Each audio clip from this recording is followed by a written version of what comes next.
Hello, everybody. Welcome to the stream. We're doing another dev stream today.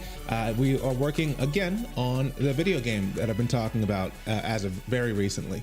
Last time we went through and I kind of tried a new method for rigging a skeleton and animating the character, which went, I don't know if you guys stuck around to the end of that stream, but it did not go great. What I realized about 2 hours into the stream is I don't like the method I was trying then. It was an experiment, basically. I was experimenting with different methods of rigging sprites to skeletons for animation. And I'd already done one where I'd broken all the limbs down very, very individually. And then started rigging and animating them from there.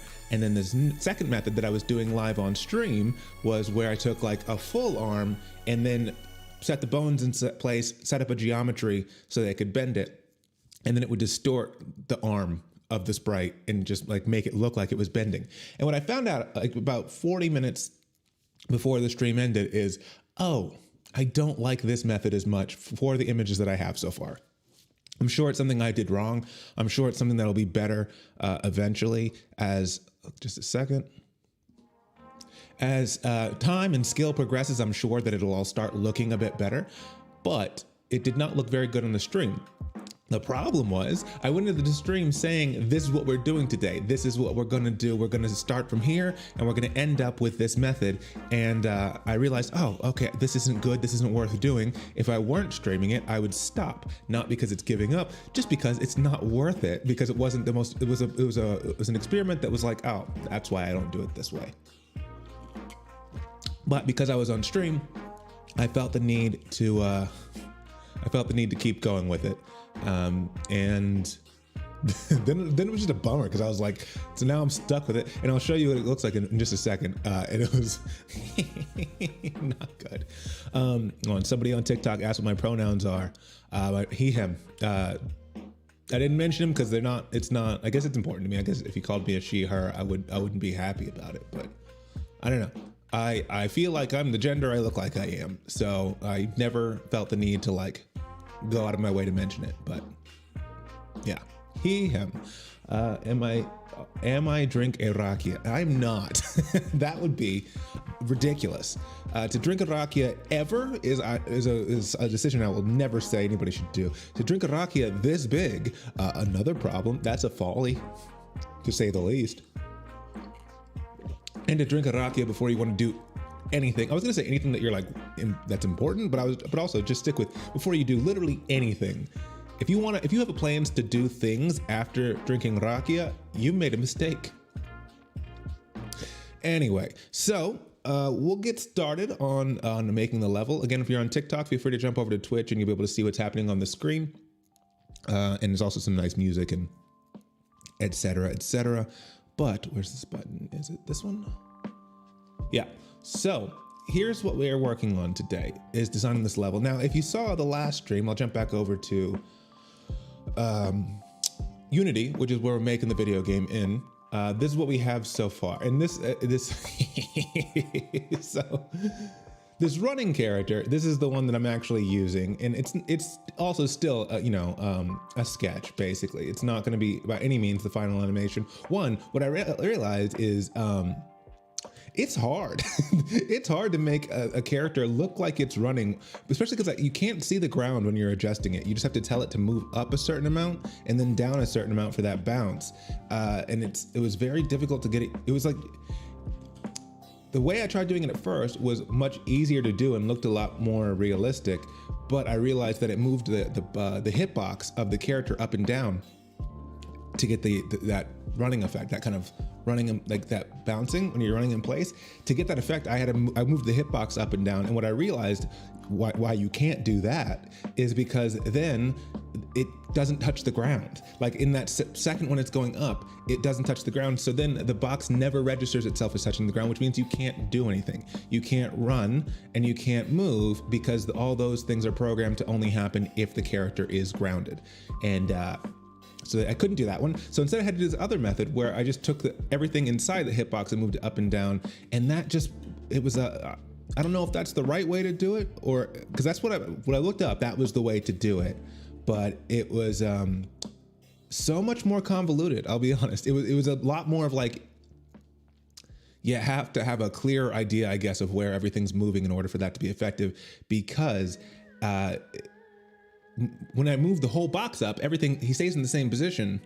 When I moved everything else up, everything drags. So it was a big pain in the dick. But this is not what I'm gonna have it look like eventually. What I think I'm ultimately gonna do is kind of make figure out all the poses that I want with this 2D animation skeleton, and then eventually go back once I have a clearer idea of what the artistic direction for the main character is gonna be. And I'm gonna go and take screenshots, not screenshots, but render out the frames. The camera's not hidden today. Yes, that is correct. I give it time. I'm sure it'll happen. I'm very sure I'll mess it up at some point, but the camera is not hidden, which for those who don't know, I was doing the stream the other day, and I'll show this. So this character over here, this is the one that I animated to be, more or less the character. I wanted him to have this kind of strut to his step, like a cocky swagger. And, it's, again, a rough pass at it. And it'll all be, what I was gonna say is I'll take all the poses, render them out into frames, and then, copy those frames over with, once I can see the poses, it's a bit easier to draw them. I also ordered a drawing tablet that's supposed to come in tomorrow. That'll make all this easier, because I had to make this whole thing with my mouse, and what a pain in the dick. What a pain in the dick it is to draw with your mouse, especially because I forgot there are other brushes in Photoshop. I was using one, I don't know if you've ever tried doing any kind of stuff in Photoshop, if you tried doing any hand stuff, hand stuff, pause, okay. If you ever tried doing any freehand drawing in Photoshop, it's not the easiest thing with a mouse. It's especially bad when you only use one round paintbrush, and that's the only thing you use, and it's just different sizes of that, which was terrible. It was this took me 3 days. It took me like 3 days to make this character, because it was so difficult. So I came over to this one, and this fucking wonky looking dude over here that I made is one I made on stream the other day. And basically I just took a what's the word? Like a fan art drawing of one of the Boondocks characters, and cut him in pieces and then rigged him up on a skeleton. And the problem is, he doesn't move well. And that's what I don't like about it. Let me see if I can reference scraps.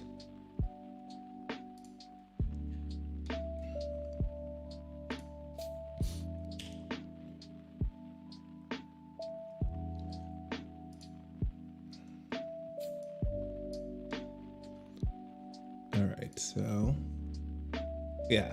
So when God damn it. So when I grab his leg and start bending it, it all folds in this weird way that I don't like. Like, it makes, granted, I think his knee is not placed very well here, but also you can see it better with this hand. The hand doesn't rotate right. When I tried to rotate his hand, it just folds in a way that I didn't love.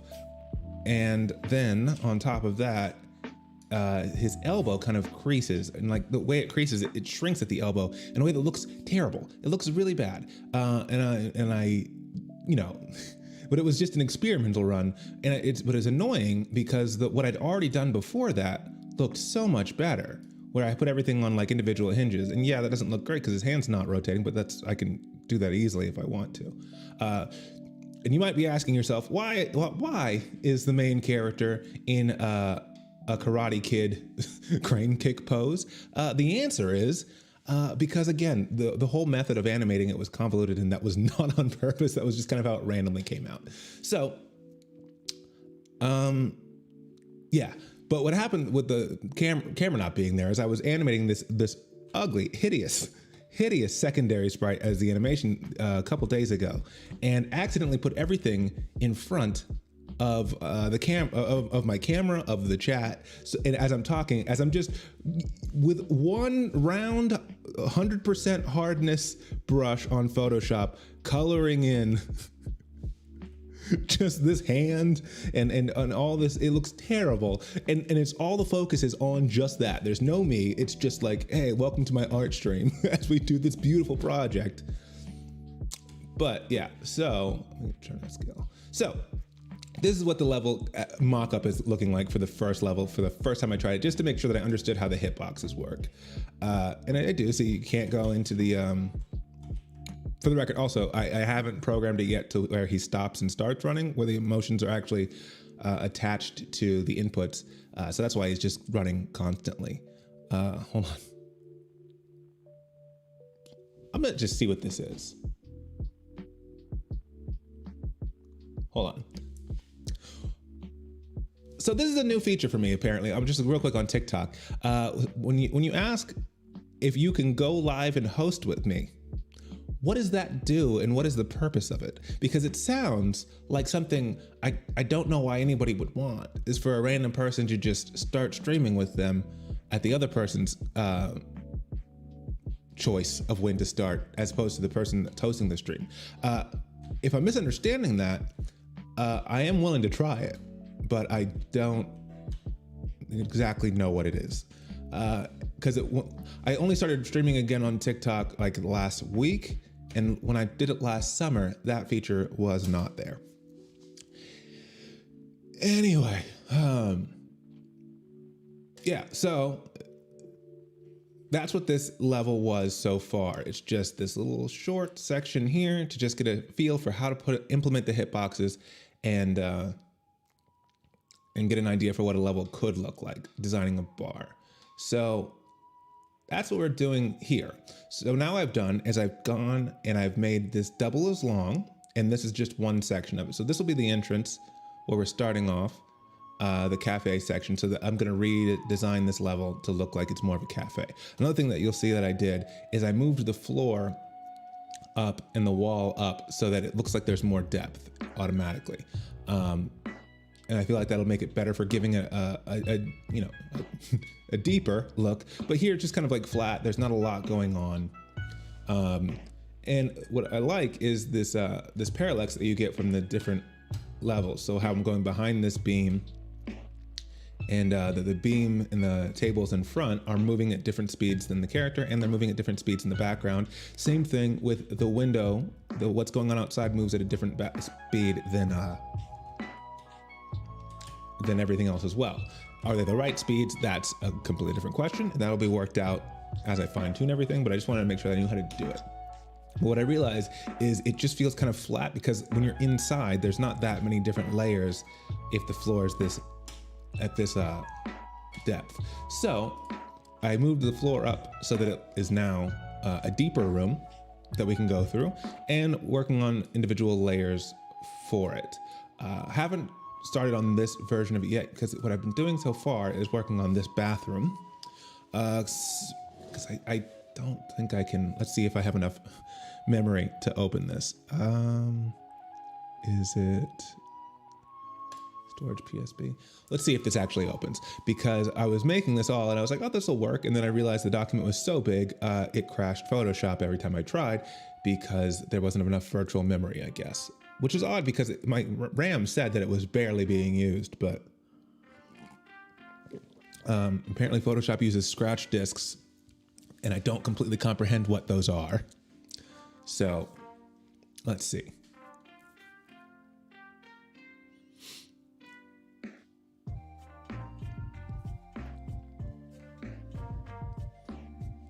Again, on TikTok, I don't know if this might be the most mind-numbingly uninteresting thing in the world, especially if you're on an app where you're looking for dancing challenges or teenage girls painting their nails. Me talking about a level that I'm designing that you can't see might not be the most interesting thing in the world. However, if you want to jump over to twitch.tv/TheReginaldBear so you can see what's happening on the screen. Right now, I'm waiting for something to load. But we'll be making a mock-up of level 1 of the video game in Photoshop as soon as this file loads. And I was up until like 4 or 5 in the morning the other day, like 2 nights ago. It's up until about 4 or 5 in the morning, setting all this up and making it the right size for what I was, I did some research on what sizes to make it, because then I'm like, okay, I'll make it bigger because you're gonna have to you can get more details, and then you can downscale it afterwards. Let me just build out the whole level like that, and then I was going to break it up into chunks from there that can be loaded and unloaded depending on where your character is at in the screen in Unity. And what I found out is that apparently once your Photoshop file, the dimensions of your canvas get so big, so does the size of the file, and it got to like 17 gigs and stopped working. So I was like, oh cool, this was 8 hours, not 8 hours, but like 5 hours probably of steadily working on just getting the layout right, which at least I know now what I want it to look like, but I can't like have it open and reference it while doing literally anything else on my computer apparently.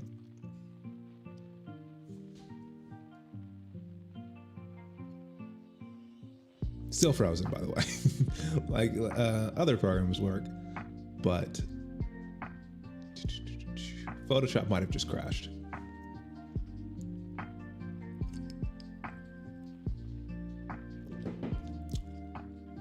By the way, I am, if anybody wants to talk in chat, feel free to talk in chat.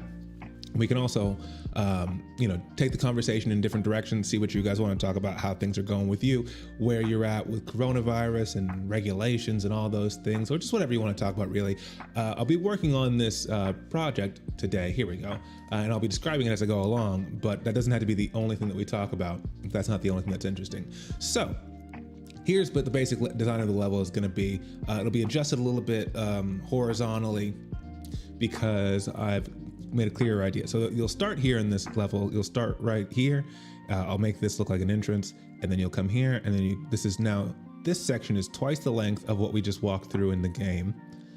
And then you can come downstairs, and then you can go all the way back. And then once you come here, this is like all going to be like designed like a restaurant, and this is going to be like more like a cafe. So like big windows that look out onto the street, and maybe some booths or tables, like a diner, and then you come down here, and this will be more like dim lights and like tables with tablecloths, etc. Then you can come in here, and there's going to be kitchens, and then that's where you'll like the kitchen staff will be like people you have to fight, I guess. You can come up here. This is going to be looking like a storage thing, but we're going to also have it like more diagonally out with a staircase that I'll be building later on. These right here, hard to tell, but these are staircases in this mock-up. You can then come down here, and then there's gonna be like a smoker's lounge, and then this whole thing is gonna have like a dance hall vibe of like dark, but like flashing, like colorful spotlights type of design. And then you're gonna come diagonally up again. Smokers, this is not actually oh, that's right. This is going to be a coat check. This is going to be the dance floor. Then you'll come diagonally up, and you'll go to the bathrooms, which is what we're working on the other screen. Then you come diagonally out of that, you'll come into this lounge. Then you can come down the stairs. This is like the beginning of the open mic, and then this is the last part, which is the showroom. And the destination is right here at the end when you reach the stage, and then that's how you know the level is through. And then it cuts to a cutscene with stand-up comedy, and then you're on to the first choice of 7 choices that you're able to have in the game that will make the story differ depending on your answers. So that's what we're going to be working on, and we're not going to finish it today. We're not even going to finish the mock-up today. We're kind of just going to work on it until I feel like stopping. Because that was the biggest thing I realized was the issue last time, is I kind of made it, what's the word? Results based, where it's like, okay, this is what we're accomplishing today. And then it made me feel like I couldn't back out of a thing that I knew wasn't going anywhere because I hadn't accomplished it yet, and that was what everybody was waiting for. So today it's just, this is our task, and we're gonna slowly work our way through it, and we'll get as far as we get. I'll explain what's going on in this level before we start. So we're gonna have this section, which again, this is twice the width of what we just played through. And this is going to be like the outside. So there's gonna be a stairwell here. You come in here, there's like a little bit of an outside of the hallway. Then this is the beginning of the men's room. Then this is the beginning of, then there's a dividing wall.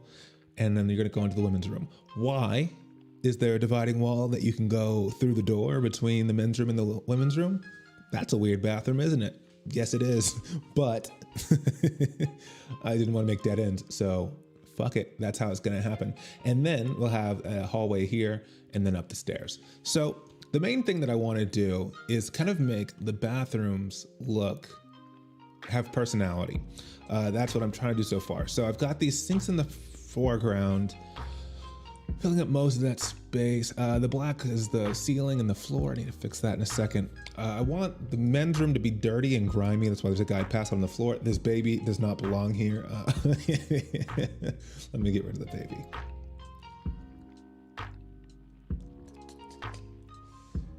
Character players bright. Get rid of the baby. Okay, so this purple character, this will be the character that we're, just as a reference model.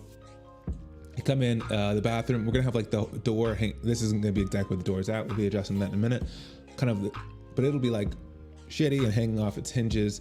As you can see, the mirror is cracked and broken. The trash can's overflowing. I'm gonna make the floor look sticky, have some puddles in it. There's graffiti on the walls that again is just kind of a placeholder. I just found graffiti and superimposed it. All of this will be drawn over for the final renditions. You have a condom machine 2 times, maybe one would be a cigarette machine, not exactly sure yet. We'll have the bathroom stalls, at least one of them will be open or no door at all. And then we'll have, just for the fun of it, just put a porta potty, one of those, what are they, toy? Put them in there too, just to make it look grimy for the men. And then what we'll do over here is I'll probably have to change the texture for the wall, make it a bit more cozy. But that's kind of the vibe here, is that the men's room is going to be disgusting and the women's room is going to be this beautiful, relaxing, full of amenities, but also fucking no options for toilets. So we'll probably make a line of women kind of standing impatiently to be in the background once we finally get into it. Yeah, and that's kind of the character of the bathrooms that I think makes the most sense from a visual standpoint. So first what we're going to do is just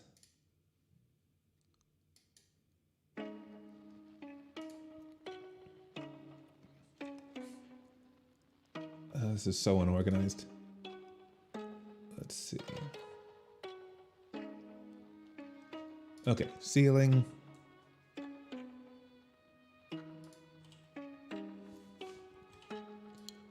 We'll bring back the ceiling because there's not going to be, basically the first level that I based all of these off of had,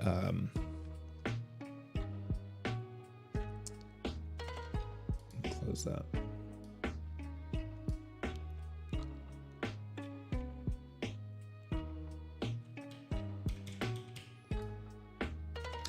Had stairs in it, so all right, I shouldn't have opened that. Give me just a second. So what I'm gonna do is I'm just gonna close out Photoshop and reopen it because, oh, did I close Unity? No, damn it.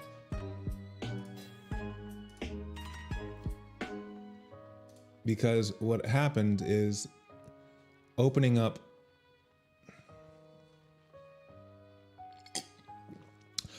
the really large file then just took up all my scratch disk memory space, and now it's moving slowly. So if I reopen it, it should move quickly again.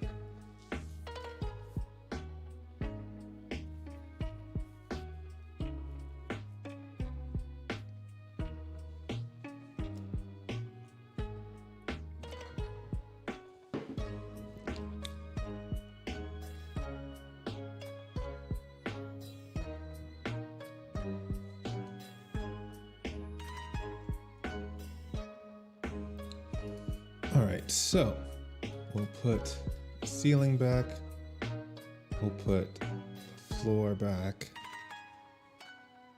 and I'm gonna move these, put the framing at the uppermost level, and now I can see this is more or less where the walls are gonna be that divide the inside and the outside hallways. from the outside hallways. So let's go with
all right, so we'll have that be the wall, and I'll need to move this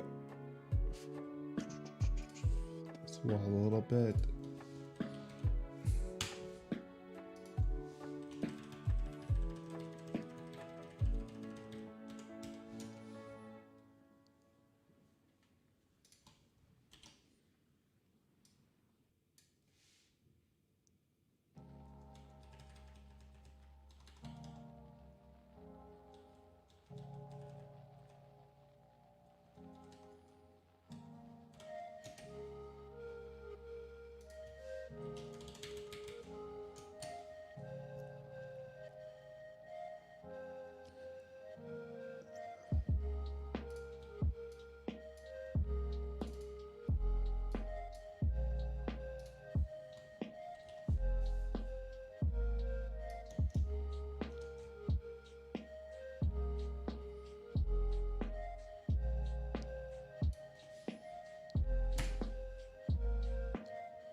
Okay, let me just move the character over so I can get some frame of reference there, but that's going to be the doorway.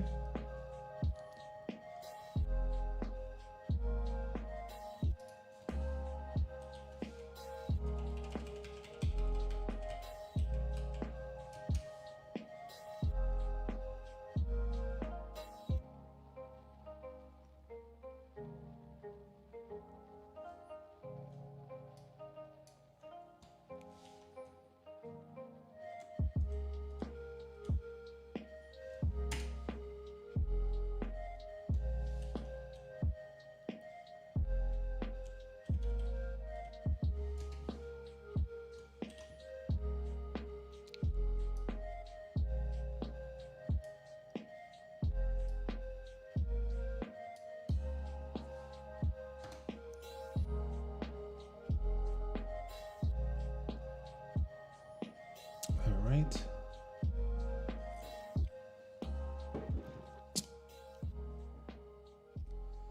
So again, just remember this is just a sketch to kind of simplify everything for me. Just because what I've noticed is I know what I want the thing to look like more or less, but when it comes to like actual specifics of what I want, I guess the thing is I know what I want the game to feel like and I want the experience to be, but I don't necessarily always know what that needs to do to look like that. So actually, can I do this instead? So what I've done is I've just come in here and I'm making a very, very rough draft of everything. Because as I do that, I get a better feel for what exactly needs to be drawn. Because otherwise I'm like, yeah, generic bathroom feeling. But then I have no visual idea what that looks like aside from just gross bathroom in my head. So that's what we're doing here with this. I want to make this wall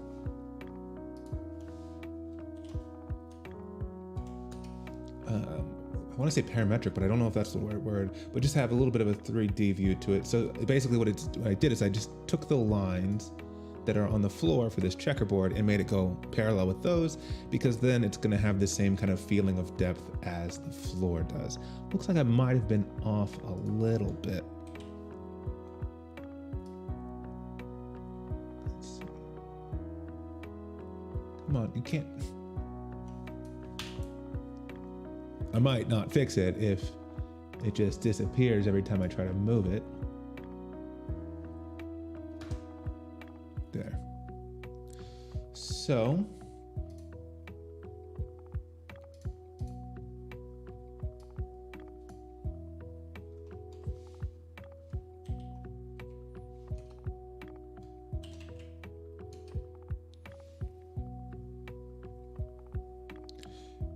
feels like it's hundreds of years ago that you were in a bathroom of a bar or restaurant. Honestly, it might be at this point.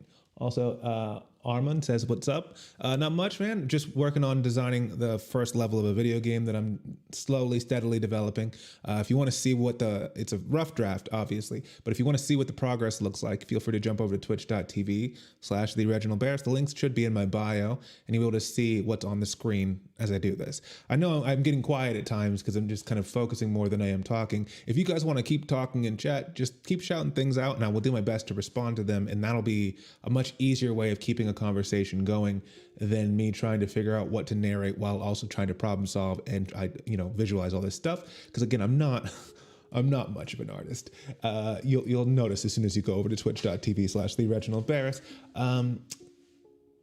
So also I've never really done live streams where I'm working on an actual project like this. So it's a little difficult for me to remember to keep talking when I have to come up with a topic as well. But if you guys shout stuff out, I'll be able to respond pretty easily. Saying it feels like hundreds of years ago you were in a bathroom of a bar or restaurant. Where are you at, Vald Hexabella? Like what country? Are you Austrian or European? I guess it probably doesn't matter where you're at. Unless you're in New Zealand, it feels like it's been 100 years since we've been allowed to do anything. But yeah, I know that feeling. It's definitely weird. It's been, what is it? November to December, December to January, January to February, February to March to April to May. 6 months, yeah. Hope we're prepping for shows since bars open in 2 days. Let's see. Yeah, it's been 6 months since we've been able to do shows, and bars are opening again in 2 days. Events will start, I don't know, it's weird because events are starting like at the same time as bars, which seems to me weird considering last year they opened in waves and this year they're like, well, we didn't, let's open it all. But yeah, I won't have my own show. My first show that's going to be like my solo show is going to be on June 11th at Shebeen in Vienna. So if you are in Vienna and are interested in seeing my solo show, that's where you can see it. If you want to see an online show before that, I've got a show on May 23rd. It's going to be online with an interactive laugh track. It's got a bunch of cool special effects that I designed just in time for the world not to give a shit about online shows anymore. Yeah,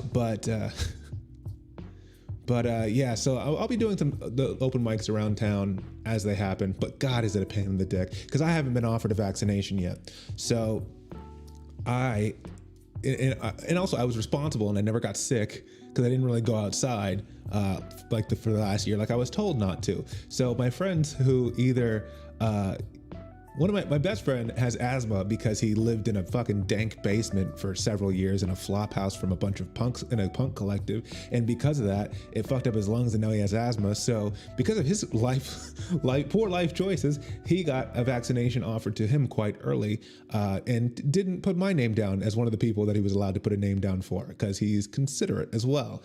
And then other people I know who ended up getting sick because they just, because they went out and did stuff. Now it's like, oh, you're recovered or you're vaccinated? Cool. Have fun. And if you're not, then it's like, oh, I was responsible the whole time. So now my reward for being responsible the whole time is if I want to go to a show, every single time I have to go and get tested before I can go to, get entry for it, which is responsible, but it's not that it shouldn't be that case. It's just, it's hard for me to get excited about like, cool, now you're expected to go out, still not get paid for a lot of these shows and get tested on a regular basis to only put yourself at risk. Would be nice if more people here on the Twitch stream. Yeah, I know, I know, Vala. It's just you right now, or I guess there are a couple people, but nobody else is talking. But yeah, well, slowly, if we can get more people over to twitch.tv/the Reginald Barris, we can all have the conversation there. Don't let Bella feel alone. Vald Hexabella is by herself right now in the Twitch chat. You know how lonely that feels? In this year of self-isolation that we've been imposed on us, we've been forced to stay inside and not allowed to be social with people. You're gonna now say, okay, we'll resort to live streams for our parasocial relationships, and then you're just gonna leave Hexabella alone in the chat? Thank you, Lucas. Thank you.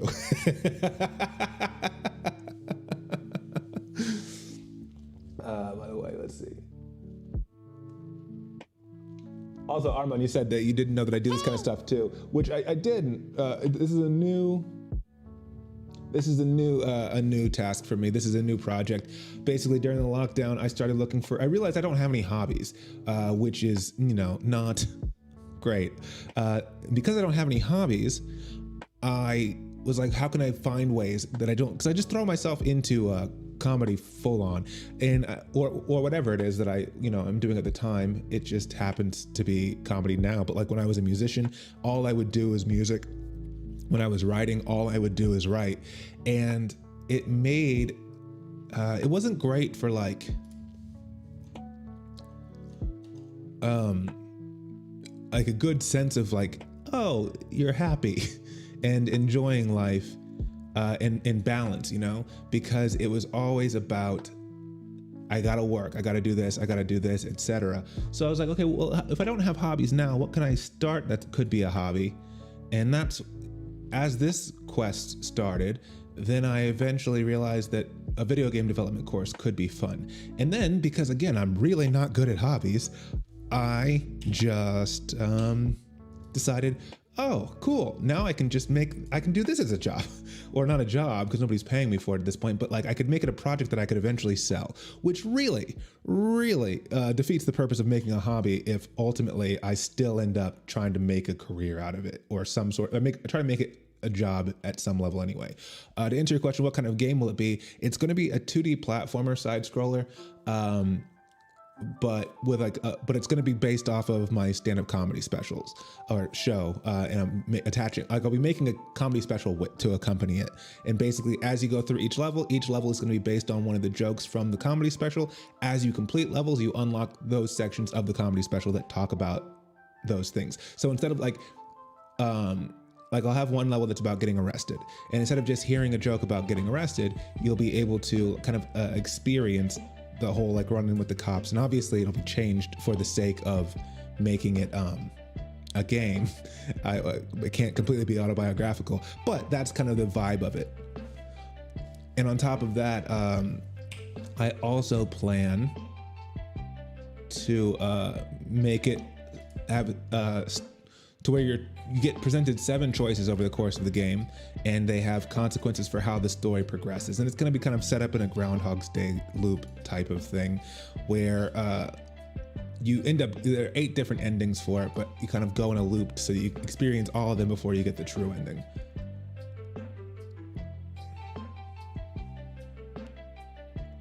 Let's see, which one I want, the brown.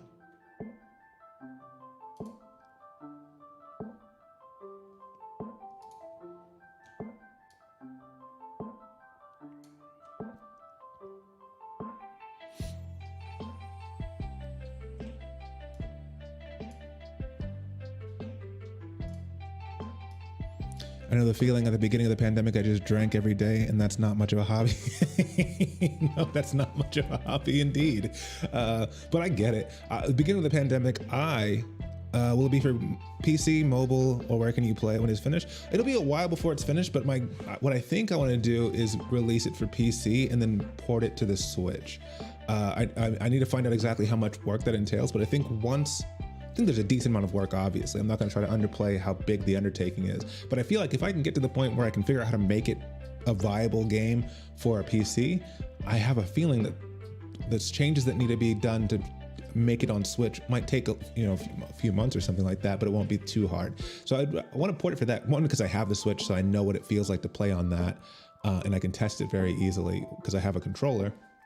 But then I could go for other things too. Also, I think Xbox or PlayStation, one of the two, it's a lot harder. Like there are a lot more hoops you have to jump through to get it to exist on that platform. But I'm thinking PC will be the easiest one to use as a baseline. And also then I can put it out on Steam, even though there's not apparently Steam takes a very big chunk of the sales. It's at least a clear platform. And it has like the wish list function to try to, gain hype for it and all that stuff. But yeah, mobile, when I was originally conceptualizing, I thought mobile could be fun because I thought it'd be a cool piece of merch to be able to sell after a show. Be like, hey, you enjoyed these, because I was thinking about just like, what if I did like one level type of thing and had that be a piece of merch where it's like, oh, if you enjoyed this joke, here's a short little video game that you can buy for like a couple bucks. And I figured the easiest way to get it to people when it's like that, like after a show as merch, would be you can download the app for your phone. The problem is it's not simple. As far as I can tell, it's not very simple to take something that should be on PC or Switch or a console game or a PC game and then port it over to a phone isn't very simple because the controls have to be completely different because it's all based on, tapping. And I feel like it has to be much more simplified with what you can actually do. So probably not on the phone unless I like love it and want to make a phone version afterwards. But I'm thinking Switch and PC. That's my first and foremost goal. But again, it's also going to take a while. Like as much as I'm like sharing the project now with you guys, so you guys are aware of what's going on, and it's like, hopefully get time to get people interested in it as well. Don't think just because we're doing this stream, I mean, as you can see, this is so far from being a game. Like we're at the most nascent stage as possible almost. So it'll be a while, but the easiest thing is, to just keep an eye out on what I'm doing, whether it's, stream or live shows or whatever, and information will kind of come. Basically any progress that gets made will be announced this way. Sorry, I just realized I've been staring at this same spot for so long and haven't done anything with it. I just want to get it knocked out real quick.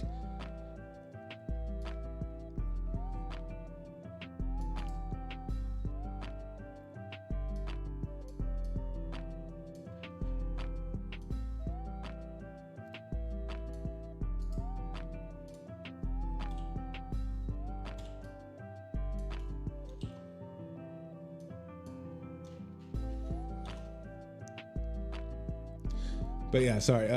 You said at the beginning of the pandemic, your hobby was just drinking, and I get it. My first hobby was just literally, I'm like, I'm not doing anything. That was my big goal for when the pandemic started, because I had just started working, or I've been touring, and I'd gone so hard that I had just started I had to cancel some gigs because I couldn't leave the house because I was agoraphobic and getting panic attacks at the idea of leaving my house. And then I kind of got this little reprieve of, hey, the whole world can't go outside. And I was like, dope, I'm not doing shit. I'm just sitting at home and playing video games. My ex had, she had a Wii. So I just bought Super Smash Bros. Ultimate and just went nonstop on that for a month. And I bought my Switch, or I convinced my mom to get it for me as an early birthday present, like 3 months early, and then just played that for the lockdown, and then did the TikTok stuff. So it was like the first month was just only video games, and then moving on from that, it was like video games and making TikToks or making subtitles to put out on TikToks. And then we got to open back up for a while, so I was able to, just a second. I was able to kind of do a little something, have not tour or go out of the city, but I could at least do some sort of show for a while to have a little bit of an income. And then we went back into the full lockdown. And that's when I was like, what happened was my ex broke up with me right before the second lockdown. And then it kind of put me in a situation where I'm like, okay, I need to change something about my life.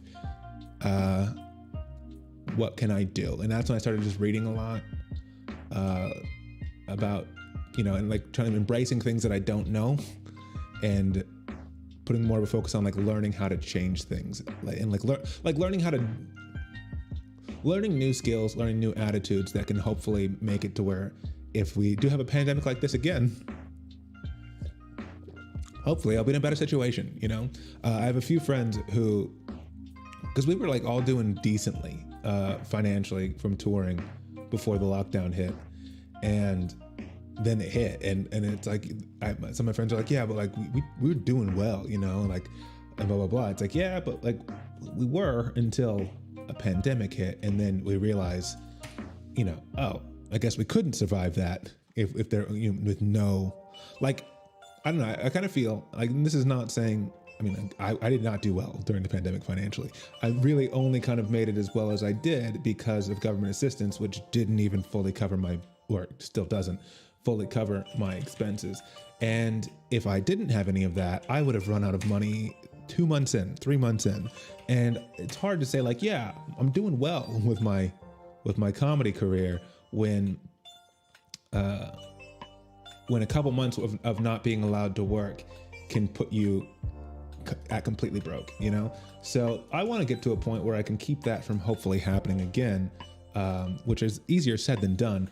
But the goal is to not just focus so much on I have to go live, or I have to go on tour, I have to be able to like cross national borders, I have to be in person, standing in front of people, making my money 50 people at a time.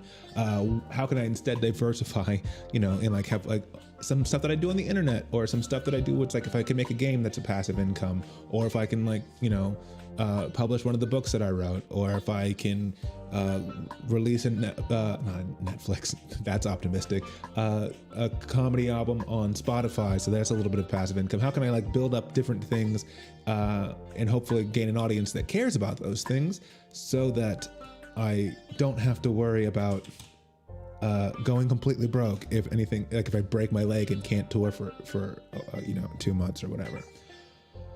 Men's wall.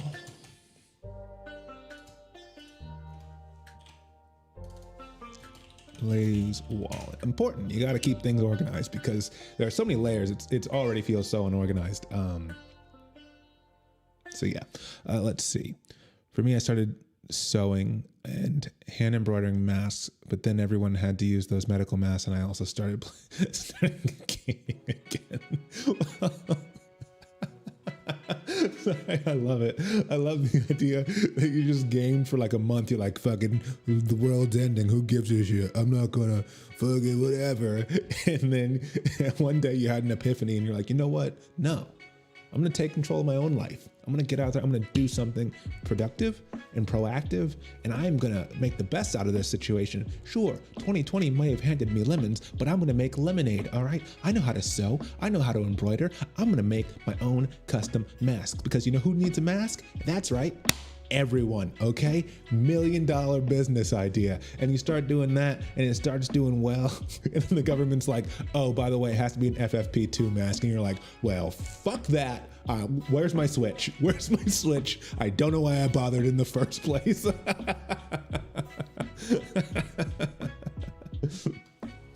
That was my dramatic retelling of how that story went.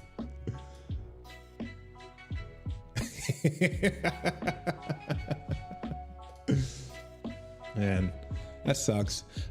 That is the thing. Like, I mean, obviously we have to use good masks. That is, obviously important. But it definitely is a shame where, I don't know, it is also frustrating as well, because I'm totally fine with like seeing people having to wear masks, or with having to wear masks, like I don't really care. I don't think it's a matter of like my freedoms are being imposed. I have to wear this mask, and it's like, okay, it's a little uncomfortable, but it's not the end of the world. But I will say that it's gotta be not good for the human psyche to never see people smile anymore. Like, because I realized one day I'm just walking, I'm like, I haven't seen anybody smile in months. on the street, you know, because everybody has a mask on. And then I'm not really seeing friends, so I'm not really seeing physical smiles either all that often. And yes, I live in Vienna. It's not a place that's known for its smiles in the first place, but there's at least some amount of like humanity, and you lose that once you put a mask on. But you know, aside from that, like I don't like consciously care, but I'm sure there is some sort of subconscious psychological effect of not seeing people smile. But then what I realize is like once you take away the individuality of it as well, because like now it's not like, oh, here's the cloth mask, I wore a bandana for the first 10 months, or I guess until January. I just had a bandana on all the time, and then I would just pull it down over my face, and that way I would always know that I had a mask on. And then they're like, oh, you can't do that anymore. And suddenly it's just every single person, white mask. And it is a shame that like at least when you got like these embroidered or hand sewn masks or whatever, or you have the options, then there's still like it just kind of becomes an extension of fashion. And obviously, you know, people have capitalized on that for sure, especially when you look at like Travis Scott, I think, and then like, you know, and like all the rappers hanging from one ear, and it's like,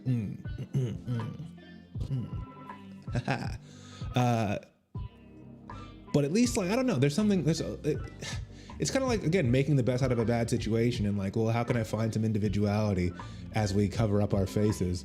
And like, even as much as we criticize, not we, but like as Western society tends to criticize hijab and tends to criticize burqas, like they can still choose what it looks like, you know? Like it's still like, okay, I'm wearing a hijab, but today I'll wear the red one, or I'll wear the blue one, or I'll whatever. And the government for this one's just like, no, everyone white mask right here. Your lower part of your face will just be generic white hospital mask, or else. And it definitely makes it all a bit more bleak. I really understood why, and I thought it was a good decision from the government, but still. Sometimes I use one of the handmade masks over the medical one. Yeah, that's the thing, is like, I know you can still technically do that, and I feel like that's what they point to, of like, well, you can just do that. And it's like, sure. But as much as people didn't like wearing one mask, I bet you they don't want to wear two. I could, but it's like, I don't know, for me, it's like, yes, there is the individuality of like, or the fashion choice of it. But it's kind of like, well, since I have to anyways, I guess that's what I'll put on. It doesn't feel nearly as much like that whenever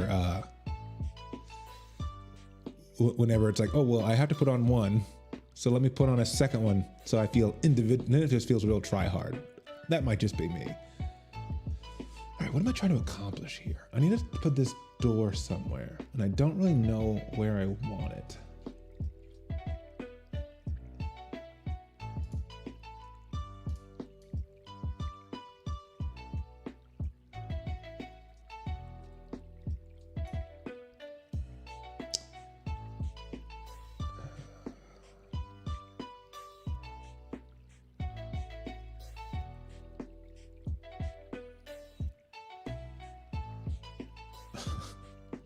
Sorry, I don't know where the fuck I was at. Walls, downstairs walls. Oh, okay.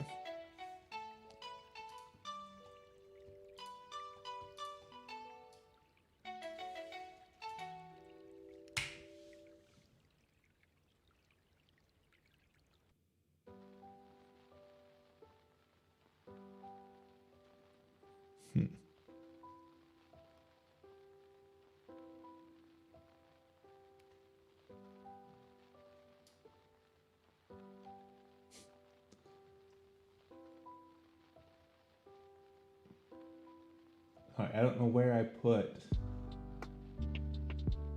bathroom doors, or just doors. Doors. I'm looking for door. There it is.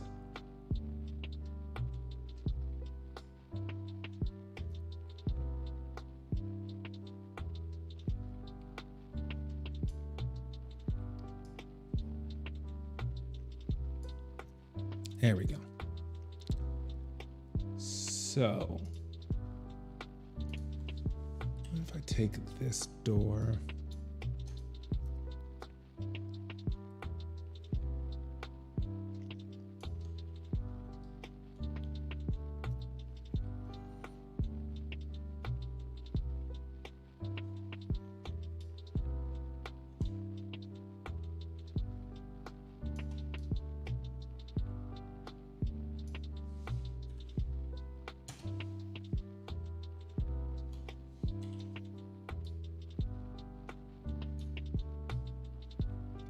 turn it a little bit so it's hanging off its hinges. Obviously it doesn't look good now, but I'm sure it'll look great. You fix it in post and it'll look fantastic. So that's the idea, is I'll put that as the door hanging off its hinges. I might have to change that because of a game concept I was thinking about as well. But yeah, so actually for right now, I'll put it back on its hinges. And yeah. And we'll do the same thing for the door to the ladies' room. So go men's wall.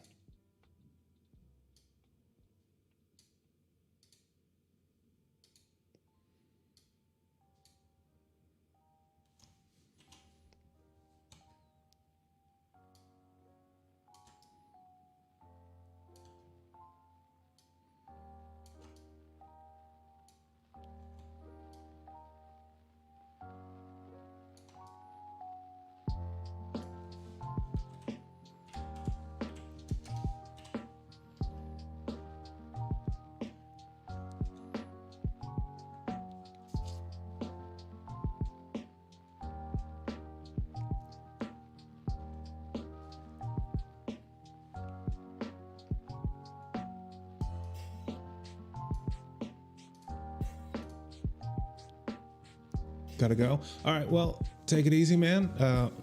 Hopefully see you around next time. And yeah, we'll slowly, very, very slowly build this game together. I'll be definitely doing a lot of stuff that's off stream to try to keep, you know, so that you're not watching me build the bathroom for fucking 7 streams in a row. Because I already worked on this for several hours last night to get an idea of it before I started. But yeah, all this will be happening. And I guess right now, VOD Hexabat is alone again.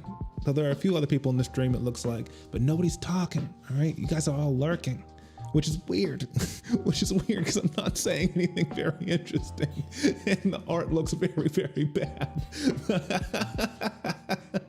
But hey, you know, say lovey. All right, so what I'm going to do now is I'm going to take the floor. And I realized that this needs to be diagonal as well because the brown represents outside. And ooh, how does this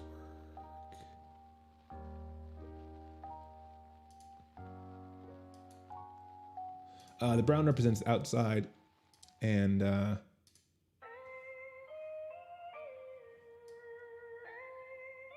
in the hallway, and I'll have to change what that looks like in just a moment. So brown.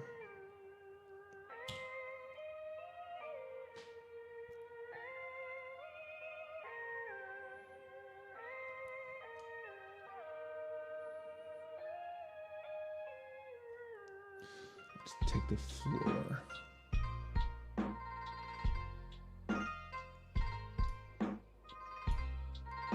Tile floor.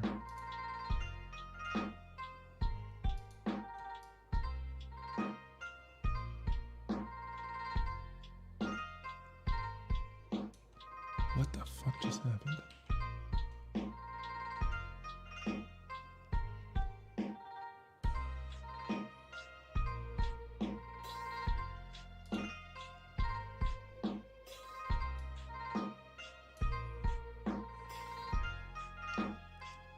Huh? Oh. That's fun. So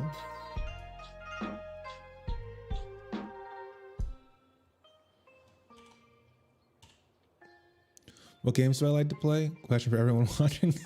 so desperate to just have any sort of human interaction.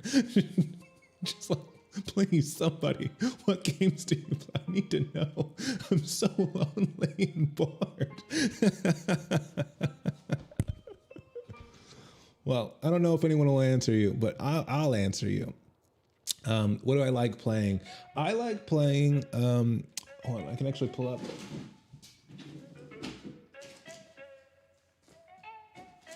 I don't have a lot of games. I used to play games when I was a kid. I had a PlayStation. Basically, my parents didn't want me to have video games growing up because they were determined, they were sure they would ruin my brain. And they would never buy me video games until my parents split up and my dad wanted to make sure that I didn't stop loving him. So I went over to his place once and, hold on a second. I went over to his place once and he got me a PlayStation, a Nintendo 64, and a Game Boy Color, and one game for each, all at once. And he said they were for Christmas, they were for my birthday, and they were for Easter. And we never did Easter gifts ever once. So it was just like such a clear attempt to like, hey, I'm still your dad, which is very sad when I think back on it, to be honest. But at the time I was like, fucking dope. Guess who's got video games now? But what I also get is how mad my mom must have been because it's like, hey, we said we weren't going to get him video games. We agreed on this. And now I'm going to be the one who has to buy him the games. And I'm going to be the dick if I don't buy him games. And she was fine with being the dick and just didn't buy me games. But I ended up getting a GameCube, a PlayStation 2, a PlayStation 3, and that was it. And I used to play a lot of games like that. What I liked the most was like kind of dungeon crawler games. But then I stopped playing for years and I didn't start playing again until I got the Switch. First game I got on the Switch, Super Smash Bros. You can't, that lighting is terrible. Super Smash Bros. Ultimate. Then Breath of the Wild, which is very fun. I just bought the DLC like a month ago and I played through the Champions part of it, the Champions Ballad, and then it came to the Master Trials and I'm like, oh, I'm not good at combat on this anymore because I had just gotten done playing 150 hours of Hyrule Warriors Age of Calamity, which is, I really enjoy this game, but the combat mechanics are so much better and like also like more capable. Like you can do a lot more with the combat mechanics in this game. And I played 150 hours and then tried to go back and I'm like, oh, I don't know how to fight anymore. Like I ran up to the first Lionel I was supposed to fight and I was like, I don't know how to target you, and just had to run away because he was beating the shit out of me and I couldn't get him to target. And like also like Thunderblight Ganon where he like zips back and then comes at you again. Every time he zips back, you lose your ability to target him. And I don't know how I did it so easily the first time, but yeah, so that one, I also got Super Mario Maker 2, which was fun because I've been watching it for like a year and a half. I've been watching people play it before I got a Switch. And then my buddy got it for me for my birthday because I borrowed his and really liked it. And then he got it for me for my birthday and I've played it like 10 times since. It's just, I like the games. If I'm gonna play Mario, I think it's a very fun game to play, but the level menus of like finding levels is such a pain in the dick. It's such a bad system. And then Diablo 3, I really enjoy this game. I like this kind of game quite a bit. Kind of sad, but you always have to find the positive of everything. So, I mean, you know, do what you can, you know. I say make people interact anyway. I mean, it's not working, clearly. I tried to answer you. I tried to get the conversation going. What about you guys? Other 3 people that are watching on Twitch. What about you guys? What do you like to play? Don't leave her out here alone in these uncertain times.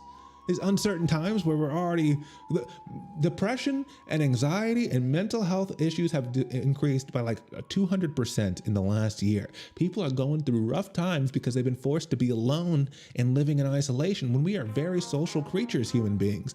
And now Vod Hexabella is putting her soul on the line to ask you what video games you like to play, and you're gonna leave her on red like that?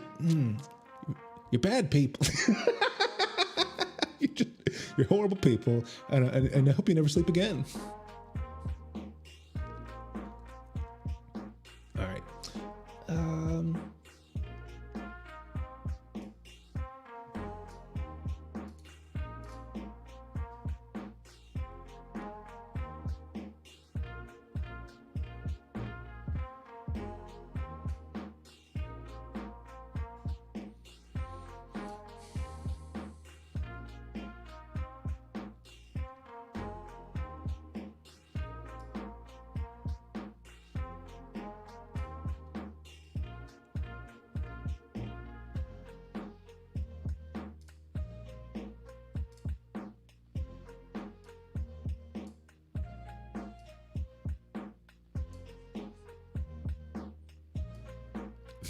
You're welcome. You're also watching Let's Plays type instead of playing them. Wait, hold on. You're more the watching Let's Plays type instead of playing yourself. I am for like a Mario because it's difficult, like for like high level. Like when I was watching somebody do like a super endless, super expert endless run, or no skip. God damn it! All right, my computer, like, it's running too many things apparently, and then it will just deselect everything and drop my layer in just the wrong spot completely. There we go. Yeah, so whenever it's like a game that's like super difficult, I would much rather just watch somebody else play it, because I don't have the skill or the patience to play some of these games all the way through. But like, they're fun to see what's happening, but like they're difficult. They're really difficult in a way that's just like, that's not enjoyable. All right, so now if I get rid of this brown one, does that? No, I need to fix that still.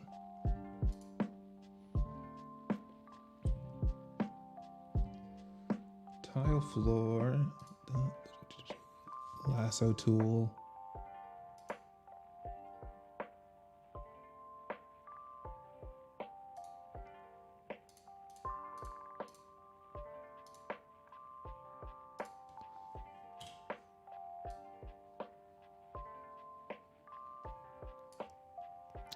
Then you'll watch games that you couldn't play on your PC.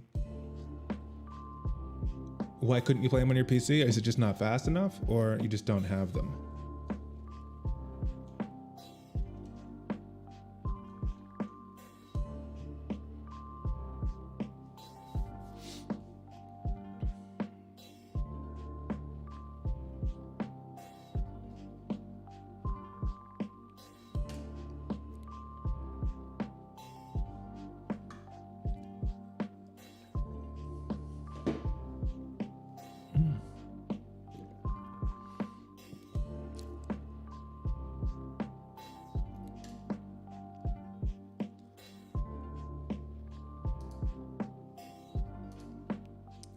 I have the feeling my PC probably would be fast. Just like inadvertently, I think I probably made a decent gaming PC just from doing all the stuff that I would need to do for work.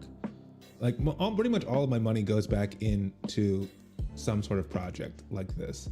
Like I just bought a monitor over here that I can't plug in right now, because I just bought like a graphics card. So for the stream, because the live streams take up so much resources, when I'm charging for a live comedy show, which by the way, if you're watching this and you're interested in an online comedy show, maybe you're not in Vienna and you'd like to see some comedy from this guy, I'll be doing a show on this Sunday, the 23rd.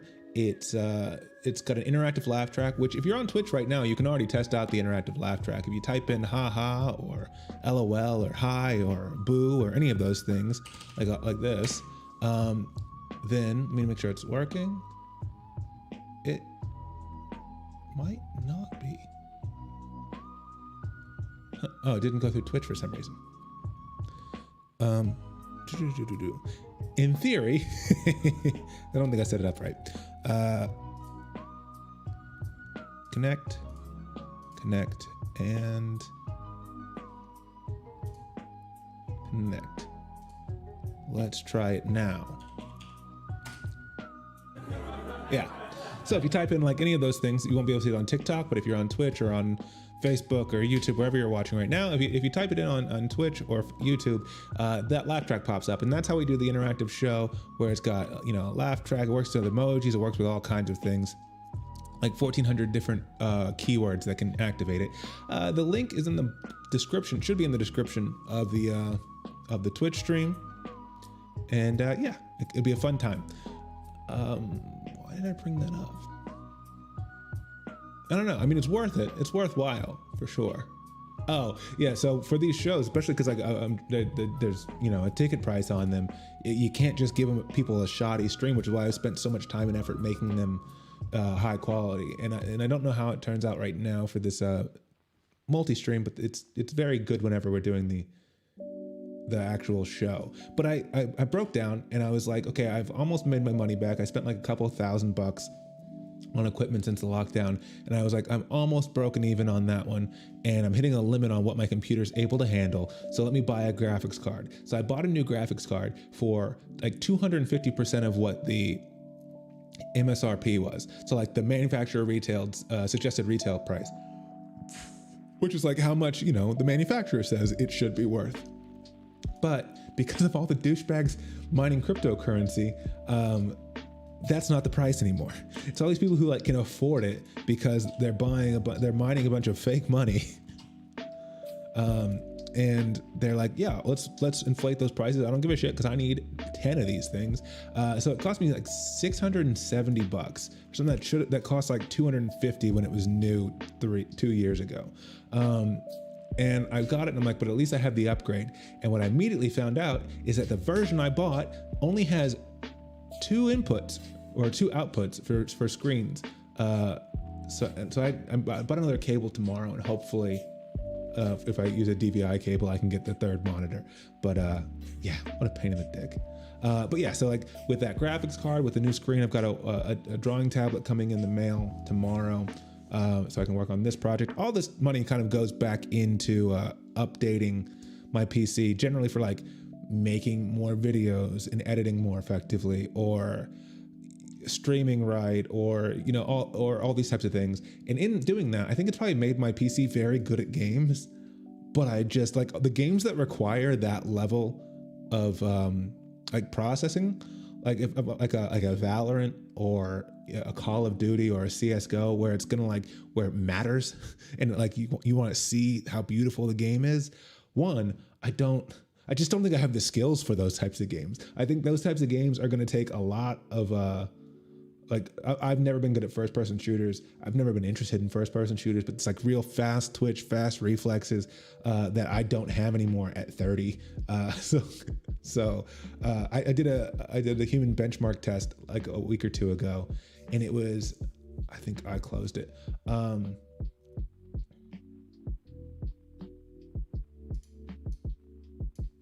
Okay.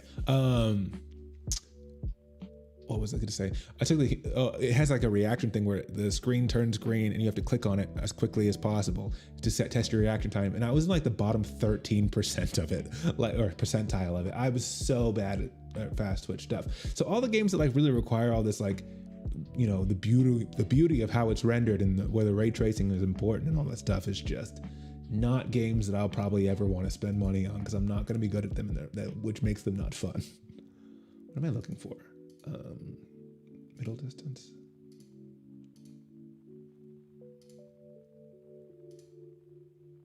Where did I put the fucking sofas at?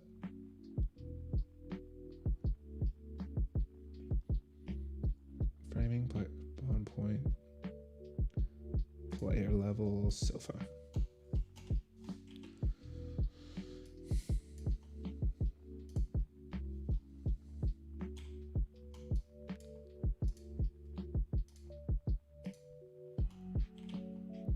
I love the idea of online comedy because a lot of comedians you like are not from Germany, so you could never see them. Well, that makes a lot of sense, to be honest. If most of the comedians that you liked were from Germany, I would have some questions. I mean, I get it, you're German, but yeah, I would say it's not surprising to me that most of the comedians you like aren't in Germany.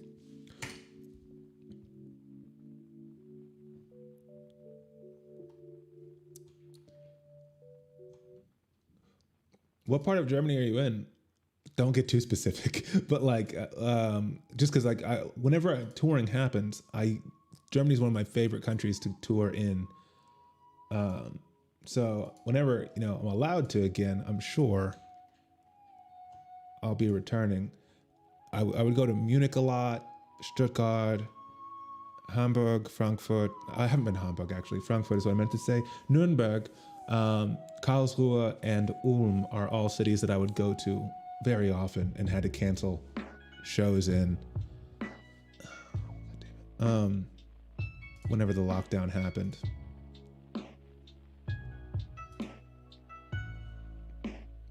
No, that's not right. Photoshop.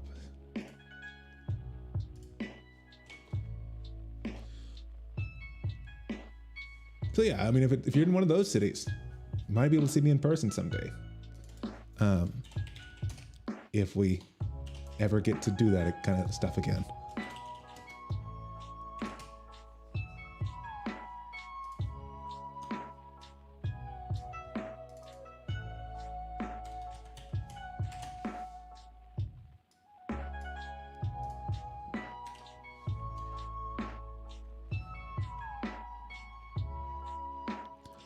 Originally from East Germany, but you study in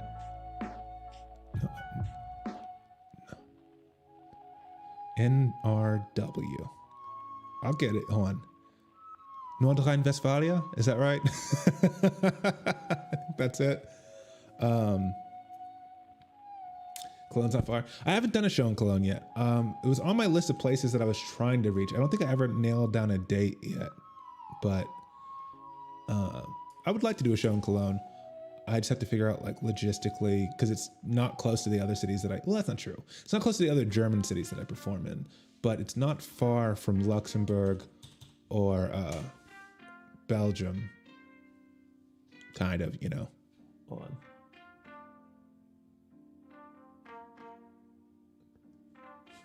Hold on. 12. Someone on TikTok, I can't read your name. Hi, can you me like give, please? I don't know. I don't know if I can. Logistically, I'm not fully sure what that question is.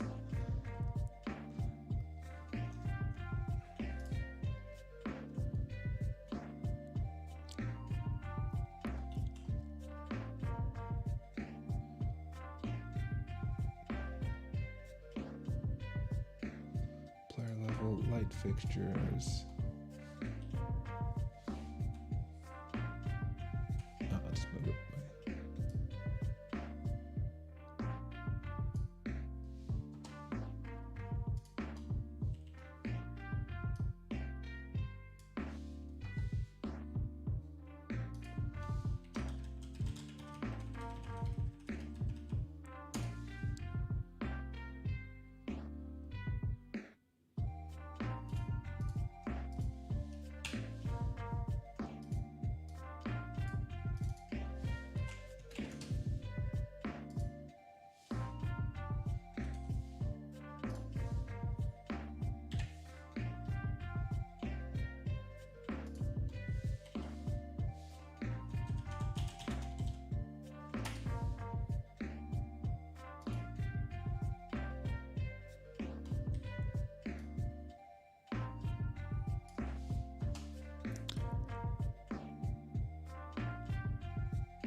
It's going to be hard to get out to events like shows again. You already hate it when you see 5 people at a time. It's going to be weird for me. I have very mixed feelings about it. And I know that my mixed feelings are probably not, like, I think that there's probably a degree of like anxiety or fear that's driving them to a point that I'm not particularly happy about, but it kind of is what it is, I guess. But I don't know. Like, it's a weird thing where it's like, I don't know that we should be, we're opening again in 2 days and allowed to do events again. And I don't know that we should be. And there's part of me that like feels like, okay, well, I haven't been able to work for 6 months. But I've also made peace with that and found other things to do that fill my time that I enjoy. But yeah, I haven't been able to work in 6 months. It'd be nice to make money again. But at the same time, it's like, but are we good? Because it was not, hold on, let me.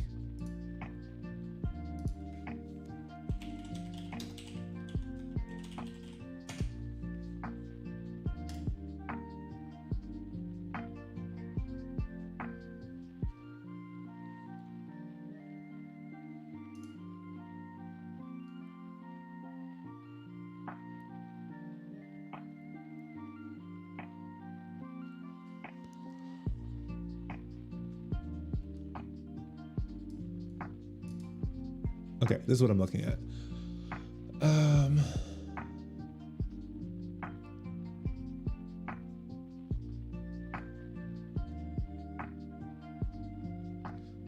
Yeah, I don't know. So it's like there's a landing ban right now. Hotels are closed. Restaurants can only do takeout or delivery. Shops and museums are open. in zoos, but people must wear masks. That's relatively new. Let's see. Entry regulations are in effect. Events are canceled. Hairdressers are open. Okay, so like a lot of these things have been for the last 6 months. Like this curfew has been for the last 6 months. This 2 meters distance has been for like 6 months. The shops have been opening and closing, but like I would say like 4 out of those months, it was only grocery stores that were allowed to be open. And then the others have like tried opening and closing at various times. Restaurants you haven't been allowed to go to for all this time. FFP2 masks have been in place since January. And I'm trying to figure out when. This doesn't look like it goes far enough back.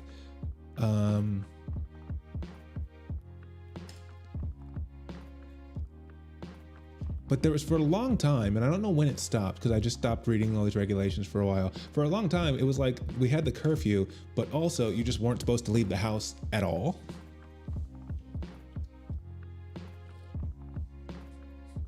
And hold on a second. Apple, and in Austria we say grüß euch. Grüß euch. I don't know how you say it. To be honest, I do not like the Austrian dialect at all. Grüß euch auch. Sure. But I don't know. I don't completely understand how if up until very recently, we weren't supposed to leave the house at all, technically. But then in 2 days, we can open up fully and have events just fine with similar capacities to what it was before the lockdown, from what I was told for the show that I'll be doing. Obviously that we need to now have the tests in place or vaccinations before people are allowed in. But then like once people are there, it's the same capacities. Feels weird to me. It feels very weird to me that both those sentences can be true. That like the sentence that it was absolutely necessary and actually necessary that we weren't allowed to leave the house technically, like a 24 hours stay at home notice on top of the curfew up until very recently, that's true, and that it's true that it's totally fine for us to open everything back up. I don't understand how they can both be true at the same time. So to me, it's a bit weird. Because I haven't been vaccinated, because it hasn't been an option for me yet. So the idea of like, yeah, sure, go back outside, it'll be fine, and just have all these events. And it's like, in order for me to make money, I'm gonna have to put myself in some amount of risk, even if it is being mitigated, but more risk than I have currently. And yeah, I don't know. It's odd. It's very odd to like, on one hand, definitely need to work, but on the other hand, be like, is it fine? Because I've just been like willing to believe for whatever it's worth, like whether everything that's been told me by the government is true or false. At a certain point, to me, it's like not worth arguing about it, and like well, let's get to the bottom of this. As much as it just is what it is type of thing. And I've been able to follow everybody on that the whole time. And now we're at a point where I'm like, okay, but this doesn't feel like it can all be true. And if you've been telling the truth the whole time, this seems stupid. If you haven't been telling the truth the whole time, okay, then this makes more sense. But then fuck you for that, you know? Looking for walls. Where's back wall, blank wall?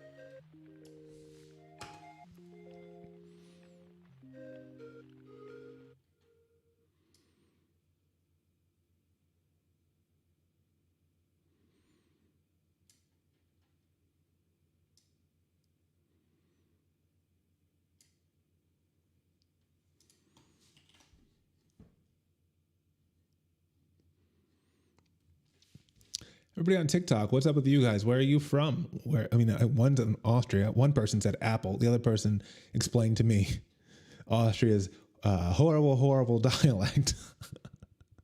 Which probably isn't fair to say. I'm sure I've heard a lot of people say that they find it to be nice. I don't get it, but I've heard people, especially when they talk about like Hochdeutsch versus Austrian dialects. They talk about how Hochdeutsch doesn't really have a melody to it. There's no good cadence. It's just kind of like tuck, tuck, tuck, tuck, tuck. But then when you have and there's this whole like up and down to it, which I guess is technically true, but like, I don't know. Like, yeah, like I feel like it's not enough to just, but it has a contour to it. Because like, roller coasters are fun, but like a car accident's not, and they both have that kind of up and down, that jostling, but they're different, because of the context. You're the only one in this Twitch stream right now, and it's sad. Oh, I'm sorry about that. I'm up here like I'm the only one in this Twitch stream. I will jump back to TikTok to let everybody know how disappointed I am in them. You only understand Austrian when you're drunk? You're not missing out on much, if we're being perfectly honest. I know I'm still being biased, but I don't know. I think part of the problem was when I started learning German, my first, okay, not my first ex, but not my most recent ex. My ex from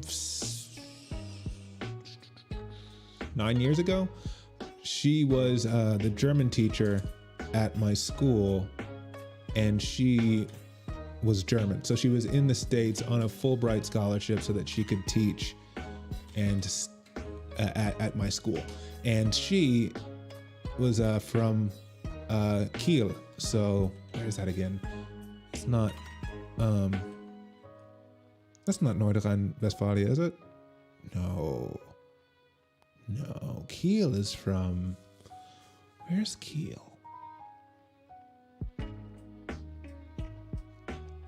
What Bundesland is Kiel in? I would look it up, but I have a German in the chat. I can't imagine how hard it would be to learn Austrian when you're not a native German speaker. I mean, ultimately, I think everything, if that's what you learn first, I guess that's easiest because you're just learning what you're used to. But it could be worse. I mean, I guess Swiss German would still be harder. And there are, if I was in like Tirol, or more importantly Vorarlberg, it'd be even more difficult. But it's not crazy hard depending on how much of a redneck the person you're talking to sounds like. That's kind of that's my issue.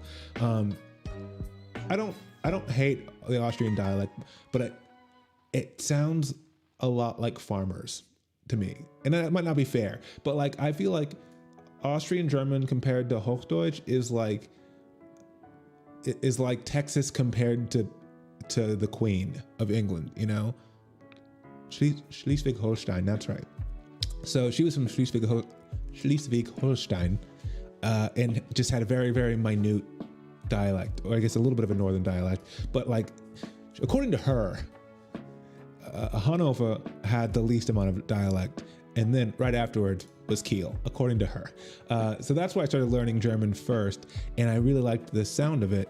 And then I moved to Austria, and it just felt like everything where Hochdeutsch felt like it was like listening to like crystal clear. If I was like trying to understand what was being said to me, it was kind of like everything sounded like it was supposed to sound.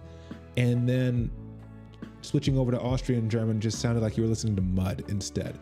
And it's not necessarily fair. And I'm sure that there's nice things about Austrian dialects too. And I know that Austrians always disagree with me on this, and it's not a hill I want to die on in the same way as other things. But I do feel like it just all sounds muddier in the same way as like, if I'm talking to some guy, that's not the right accent. Taters. Now, if I'm driving down in Texas and I'm talking like this, which doesn't even have to be Texas, because I lived in Missouri, and this is how people talked in Missouri, okay? And that's not even that far down south, but that's how you be talking. That's how you're gonna talk sometimes. If you might be a redneck. Like that kind of talking to me, I know that it's not the same. I know you can't compare dialects of different languages like that, but to me, so many Austrian dialects, especially the country dialects, like countryside dialects in Austria, sound like the equivalent of that guy in English. And it's just, like, which isn't fair, but like, I guess part of it's that I just don't like, I don't like rednecks. I grew up in a really redneck town, so anything that reminds me of that is like a negative for me. The funny thing is, so many Austrians can speak Hochdeutsch, but just won't. Yeah, Yeah, which I also, I kind of get it, but yeah, because I get that, like, it's like, because I get code switching in the States. Like, for example, like a lot of black people can speak, you know, eloquently, but then have African American dialect when they don't need to do that. And it's called code switching. And like, it's why when white people are like, wow, you sound so white. And it's like, I don't know, what does white sound like? I'm just articulating more in that dialect. But it's not just like, oh, these uneducated black people don't know how to talk, as much as it is like, that's a codified dialect of how it is appropriate to talk. So yeah, I guess it's technically the same thing with Austria, where it's like, yeah, you could speak properly, but that's not culturally how you do. You know, that's not the dialect of your culture, and that's what you want to stick to because that's what you're raised with. I get it. I do get it. I just don't think it sounds nice. And I will stand by that. Okay, so what else does this bathroom need?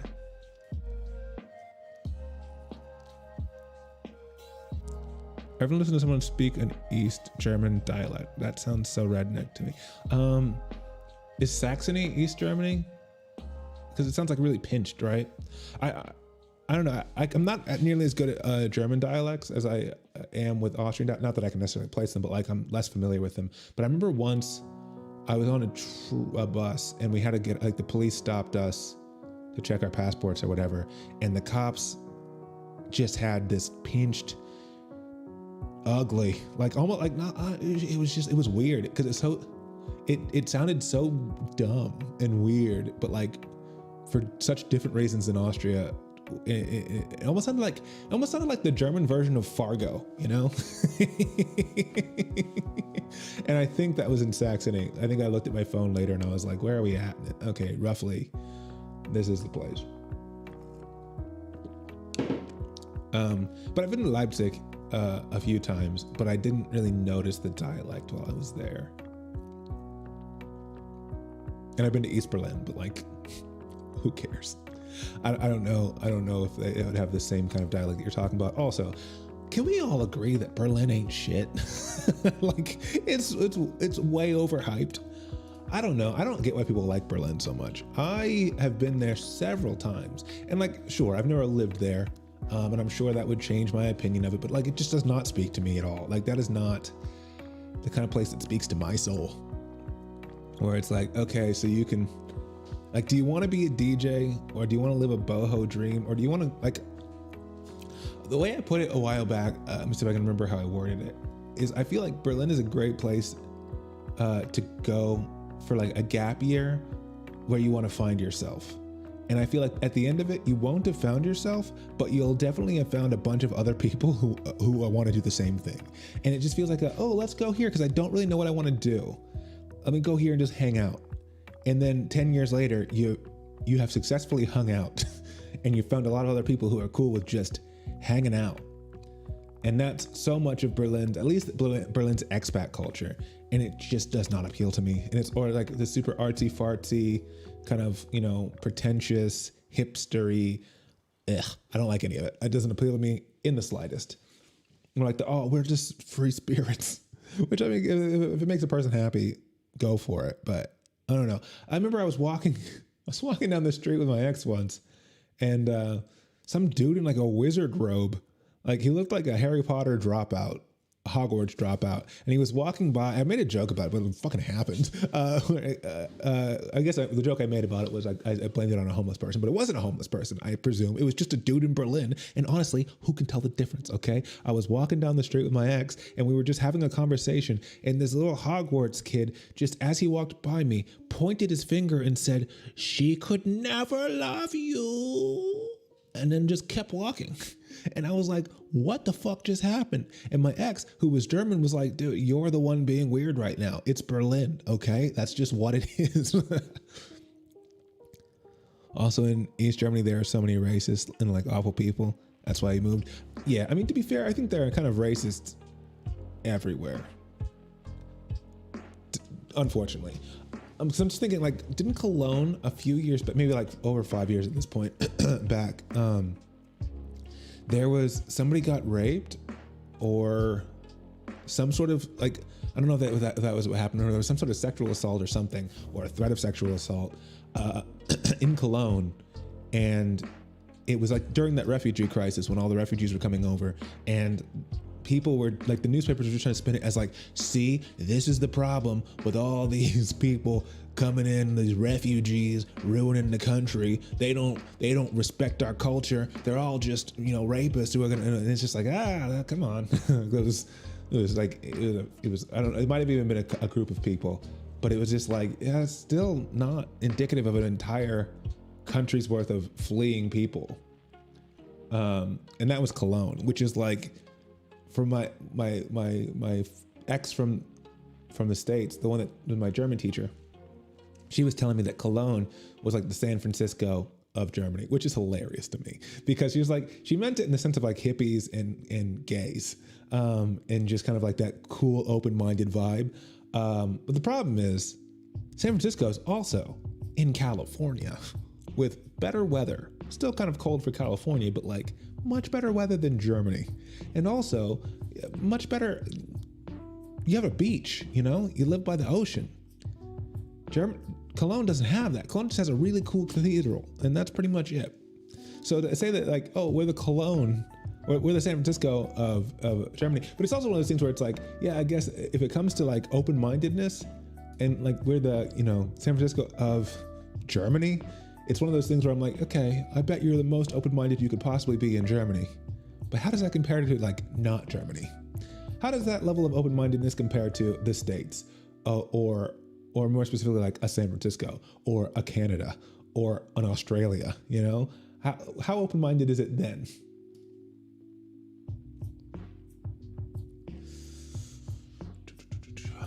Huh.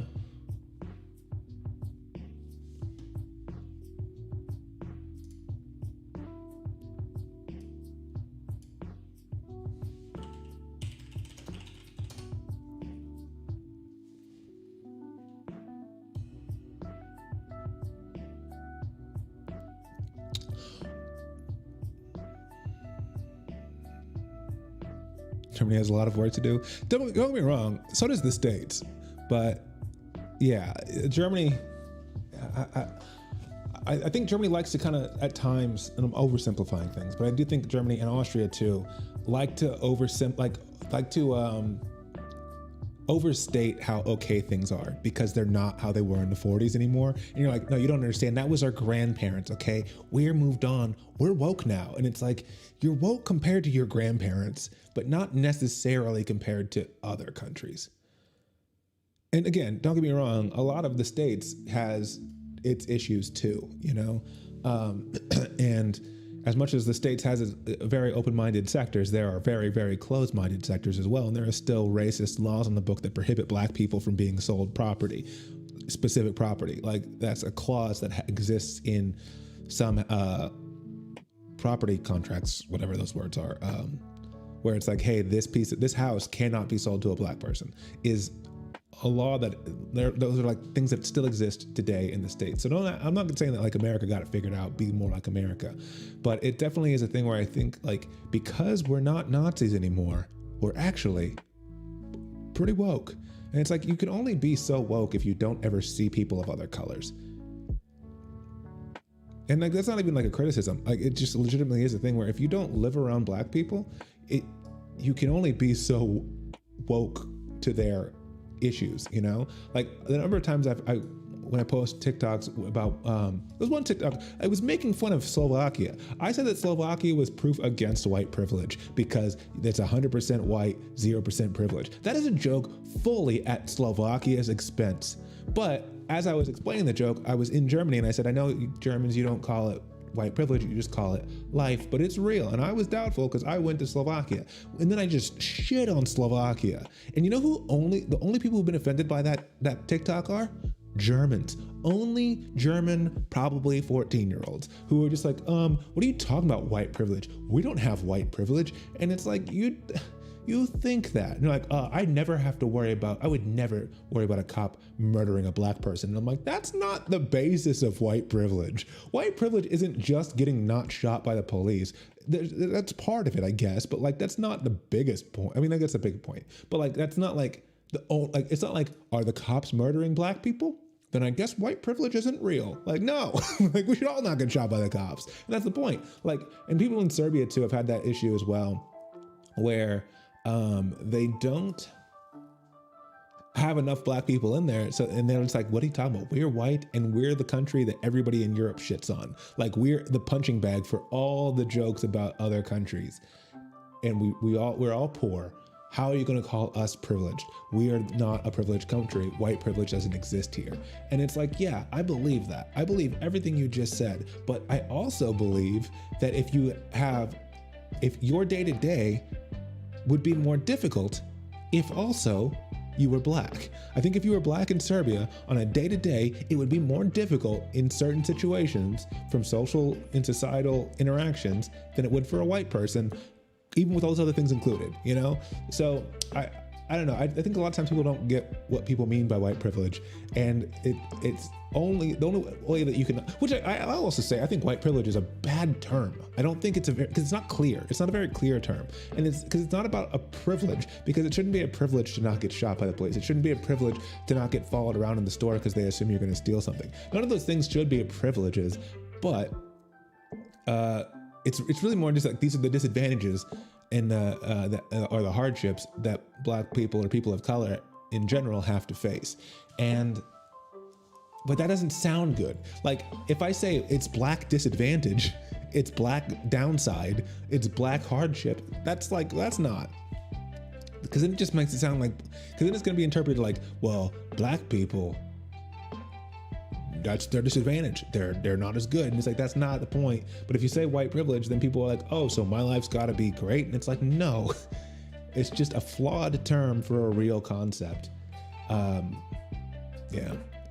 One big thing that's better in Germany is the police, and we still have a lot of work to do with the police here. The bar is on the ground. Yeah.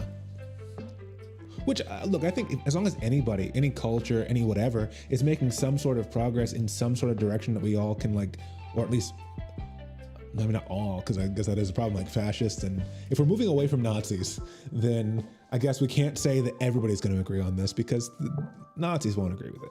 But whatever it is, I think if we're moving into a place of just like more compassion and more awareness, which I was thinking about this actually recently when it comes to like pronouns, because like earlier in the TikToks chat, somebody asked me what my pronouns are. And I think I don't know if that's like a meta of a meme, because I've seen some other live chats where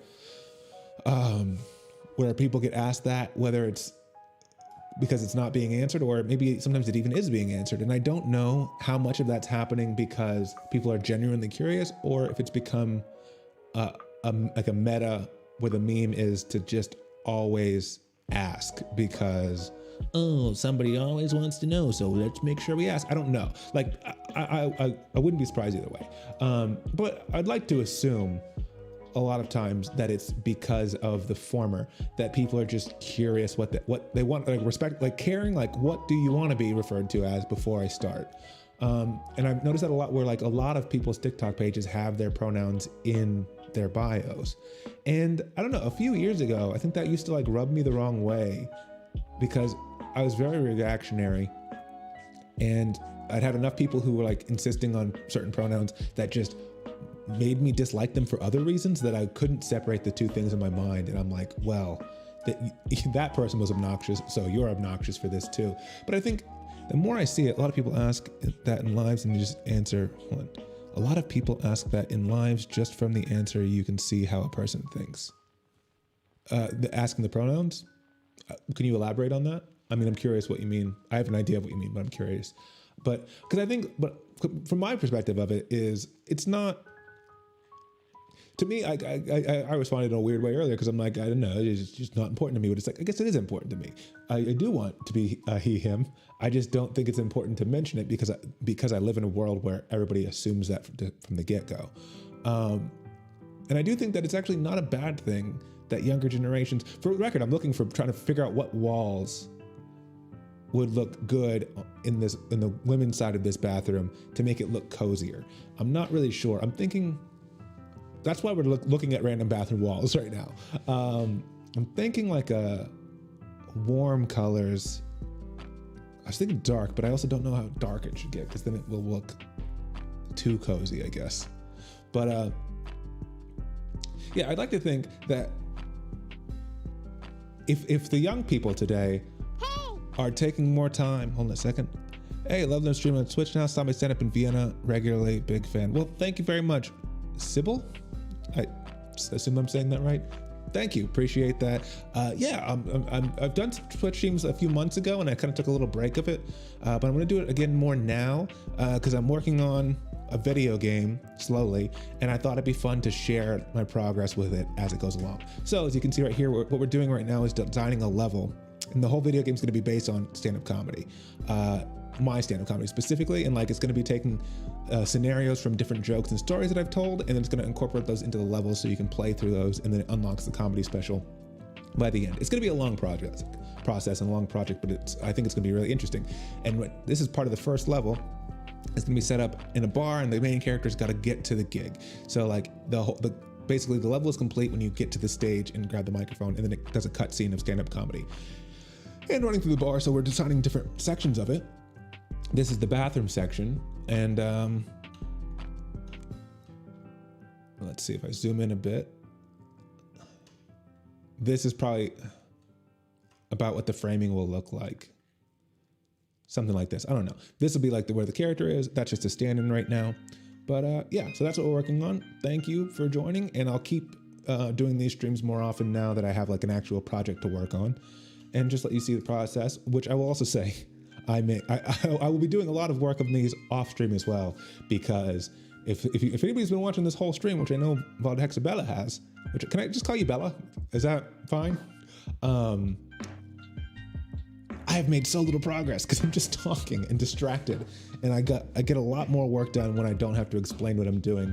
But I also think it's fun to like come here, chat with you guys, hang out a bit, and also just let you know what's going on with this project, because I've done so many projects where I've just sat alone in my room and worked on them for 6 months, 7 months, a year, however long, and then nobody knows about them. Like you finish it and you're like, yeah, it's ready to go out there, and nobody's aware of what you've been doing because you've been alone in your room for so long, that I think it might be a good idea to share with you guys ahead of time and see if anybody's interested in the project, maybe gain interest in the project, maybe get ideas for how I can make the project even better instead of just, keeping it all hidden inside until it's ready, which, also has the thing of like the vulnerability of this, of like, yeah, see, this is the project I'm working on. See how not good it looks? Because this is just a sketch. This is a mock-up to get like a concept of what I would want to be included in there for when I draw it later. Or whether I draw it later or somebody else draws it later, or however, I just need to get the layout done. And it'd certainly be like a lot better of a feeling to be like, see this awesome video game I made, as opposed to like, hey, I'm building a video game, it's gonna be hype, look. And then it's just this, and like, see, you can trust me, it's gonna be good. When someone says she, her, thanks for asking, that's good. And when someone will get blocked for asking, or say something like, my pronouns are fuck you. Yeah, that's the thing. That's what I was thinking about, because I get it, because I've had so many people who have been, I think, how do I word this reflectively? I think I generally am a left-leaning person, and I think that a lot of the points that the left is trying to make are rooted in good thoughts, and they're rooted in compassion or empathy or equality.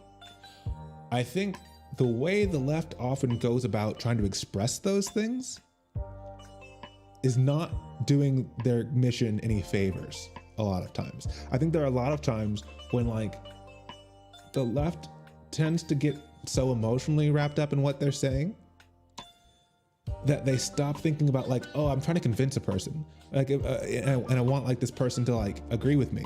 And then, and there are a lot of people, and again, this is not everybody, but there are a lot of people who are like, I know I'm right because I'm fighting fascism. So fuck you, you piece of shit, equality for everybody.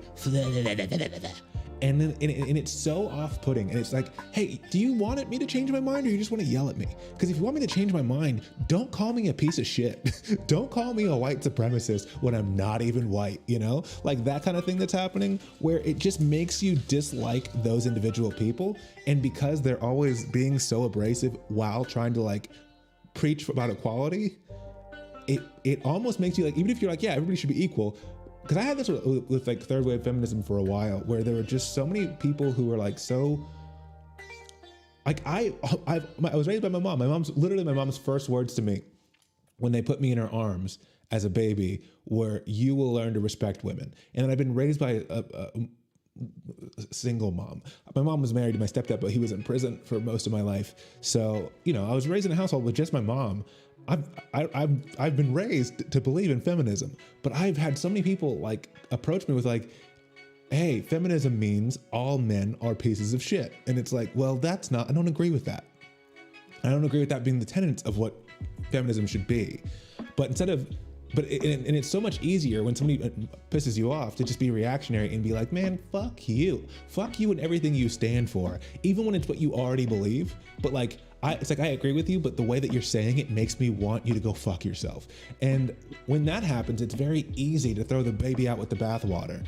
And then it gets to this point where like, now the next person who says those same kind of things, even though they haven't been mean yet, you're just like, man, fuck off. And if enough people in your life come up to you and they're like, you know, you're like, oh, what's up with her? Excuse me, I'm a him, blah, blah, blah, blah, blah, blah. And it's like, I didn't know, we just met. No one told me. And now you're yelling at me. And then the next person is like, what are your pronouns? And it's like, oh, you're one of these people again. Fuck off. I'm fucking sick of it. I get it. I get it from an emotional standpoint, why people react like that.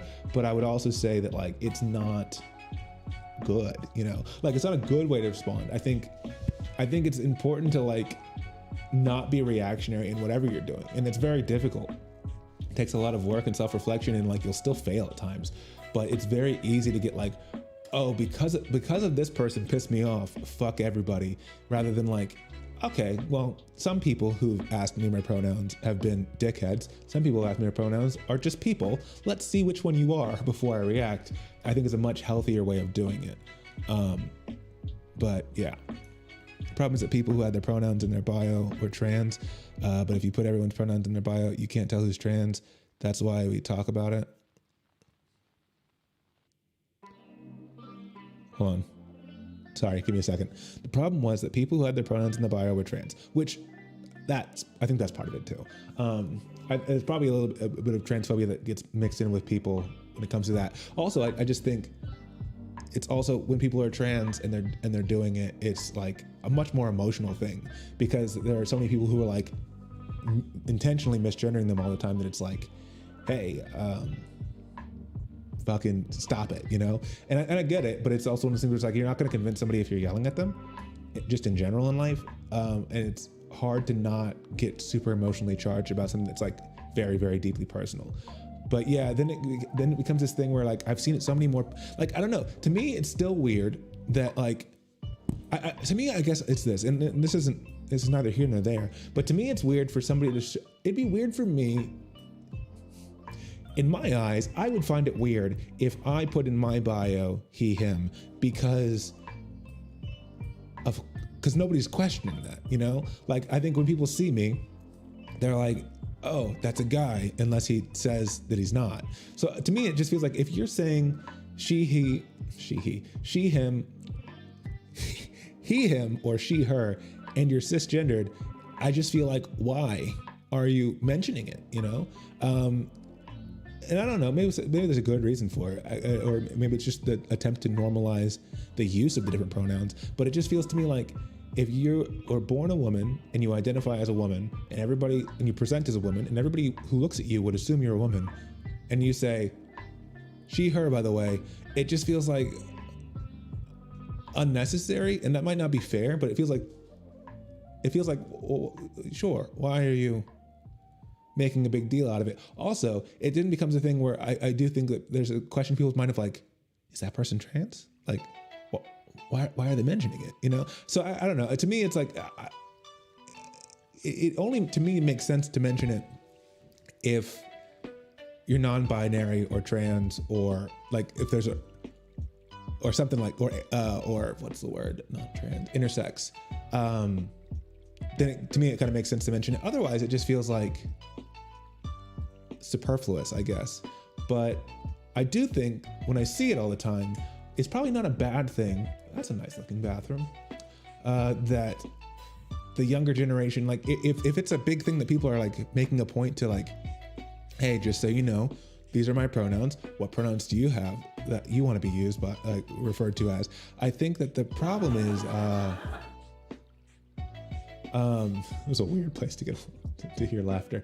I'll read your message in a second. I think the problem is like that people feel like, oh, you're policing language, but at the same time, it's like if we're all voluntarily doing it, which it's not hard to voluntarily do it. If somebody that looks like a woman to you says, hey, I prefer to be referred to as he and him, it's not hard for me to be like, okay, sure. And if I intentionally try not to, and I'm like, no, I refuse, I'm gonna keep calling you she, her, because I've decided, it's like, at a certain point, I'm being a dick. Whether or not I'm right or wrong about, it's like, if I'm like, there are only two genders, and you were born a man, or you were born, whatever. I don't know what my last analogy was. If I see a male to female person, and I was like, you were born a man and there were only two genders, so I've decided that I'm not going to acknowledge how you feel like you would rather be referred to as, because I'm right about this one. So I'm going to keep calling you he, him, even though you asked to be she, her.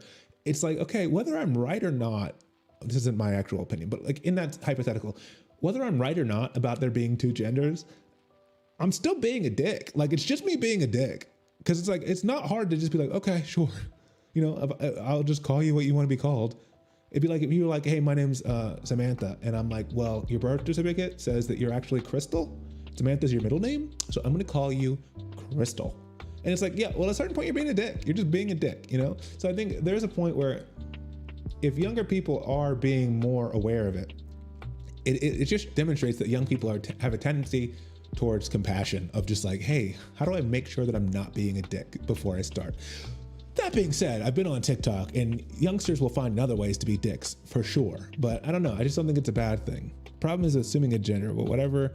I think that's nothing to talk about on Twitch stream with broken English. Fair enough. I don't know. I would love to assume that means you have just the most hateful, like you're like, I don't know the English words for how much I hate. I hate all of these things.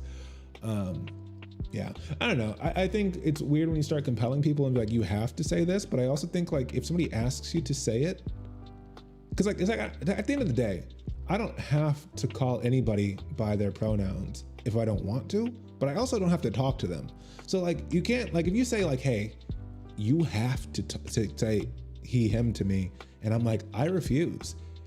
It's like, well, we're gonna make you. And it's like, I can just never talk to you again. If I just never talk to you again, 99% chance your pronouns will never come up if I never talk to you or about you ever again.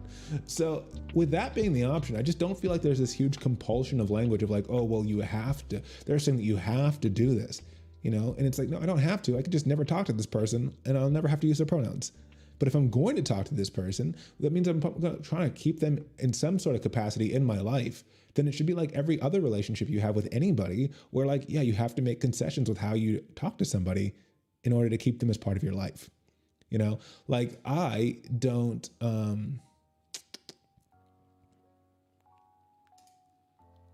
like if I just want to be a dick and I just want to say, if I want to call you a cunt, if I just want to call somebody a cunt every time I see them, at a certain point, they might stop talking to me. That might happen, And it's like, hey, don't call me a cunt. And I'm like, don't compel my speech. You're going to tell me what words I can and can't use? I'm going to say it. I'm going to call you a cunt every time I see you. And it's like, yeah, the person's just going to stop talking to you because clearly you're just trying to be a dick. So at the same time, it's like, hey, if you want to say he, she, or he, her, she, him, she, God, I'm so bad at this. they, them, whatever it is. At the end of the day, it's like, okay, well, I can either choose to never talk to you again and I don't have to say those words. Or if I'm going to keep talking to you, then I'm going to just do that the same way. I'm just going to do that the same way I would if it was like saying anything else that was not accepted by the person I was talking to. If I was calling them a cunt, if I was calling them a little bitch, if I was calling them a pussy, if I'm calling them any of these things that they don't want to be called, if I'm calling a guy named Sam Roger every time I see him, at a certain point, he's like, stop it, or I just won't talk to you again. So I don't really see how it's dramatically different from that, to be perfectly honest. No, not that I don't have the vocabulary to say what I want, but I just know you get the point and that are on the same side. Fair enough.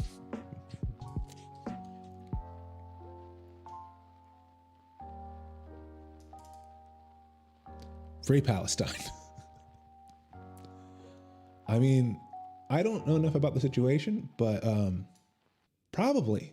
From what I do understand about the situation in Palestine, it sounds not good. So if they were not having to be in that bad situation anymore, that would be pretty good.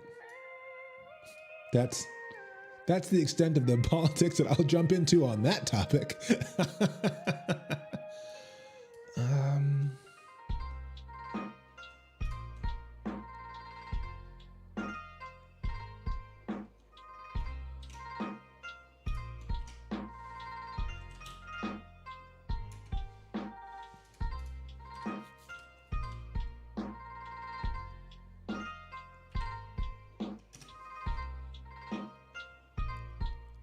From one important and complicated topic to the next. Yeah. Yeah, but like, I feel like the Israel-Palestine one is a lot harder for me to answer diplomatically. Because I also feel like I have way less understanding of the situation, and it's I feel like, I don't know, I also feel like it's a bit more complicated. I guess it's a matter of who you're talking to, but at least in my mind, I do think that, like, when it comes to pronouns, it's not that complicated. When I think it comes to transgender as a topic, I think it's more complicated. When it comes to Israel-Palestine, I feel like it's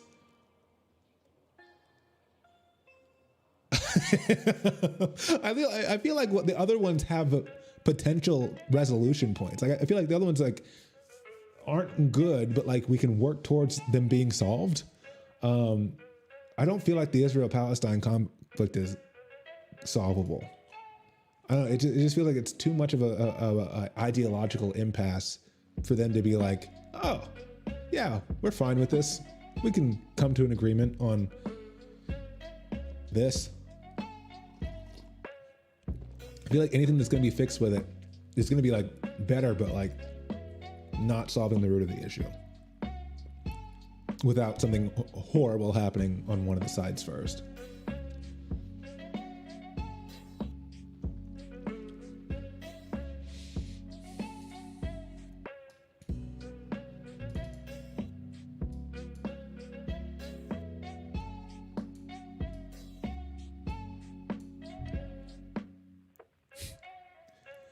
We can change the topic back to the game. For the bathroom, you should ask people how they think public bathrooms look like built in the elements. Oh, and built in the elements. Yeah, I mean, I've said, what else should the bathroom have? No one answered me. Because I feel like I have everything like a bathroom needs. But I'm not really sure. Just a second. Where's the other?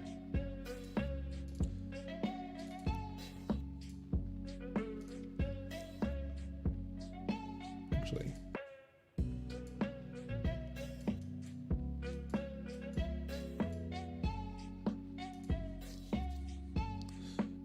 But like, what do you think the bathroom needs still? Because like, okay, so what I have right now is like, this is like the main area. I don't know what this drinks table's doing yet.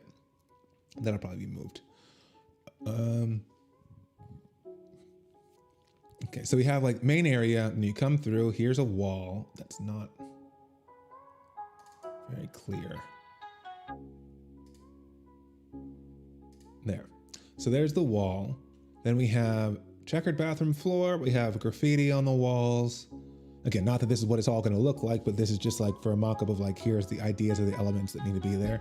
We have sink, broken mirror, hand dryer, paper towels, trash can, a drunk passed out guy, condom / cigarette machines,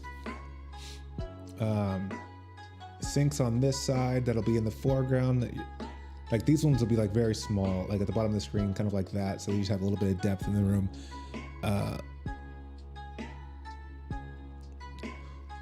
Let's see. I mean, I'll include the community process in the sense of like, I'm open to ideas. I won't do it in the sense of like, give me your ideas, and if it gets enough likes, it's going in type of thing. Or like, if you have an idea, it automatically goes in. But I'm certainly open to like, what am I missing? Because I acknowledge that like, I'm not gonna perfectly understand what's going on, like, or what's necessary from the beginning. Yeah, so like this, one of these doors will be open. There will definitely be like some legs there. Maybe even like a door open and a person sitting there looking surprised in the background. You know, one of these, just because I think it's funny for that to be in a bathroom. We'll put like some puddles and stuff on the floor. Let's do that.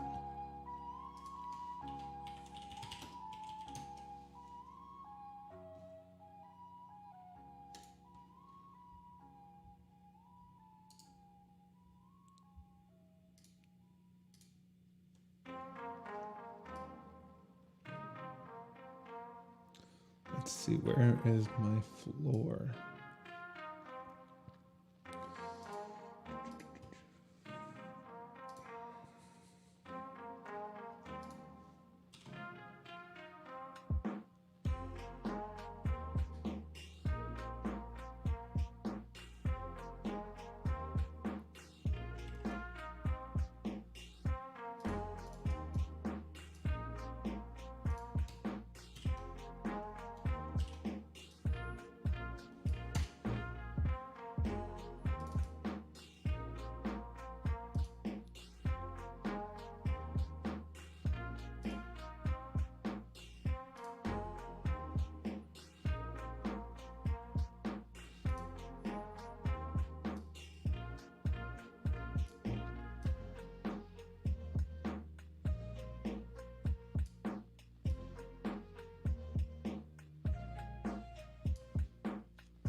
Oh, it was my washing machine.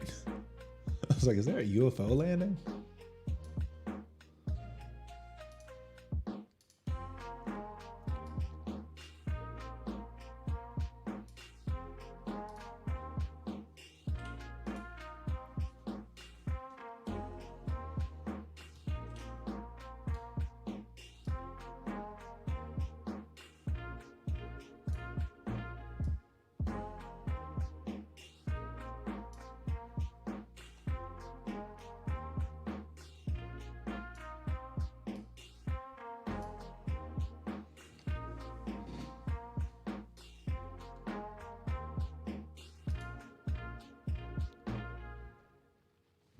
Okay, so we have a puddle. See, puddle's nice. Now it's getting dirtier. Okay,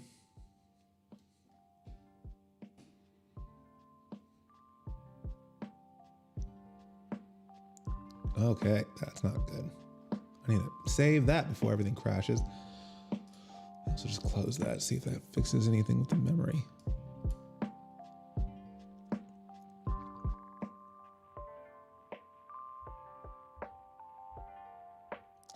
I hope this doesn't crash because I don't think I saved recently. Shame on me.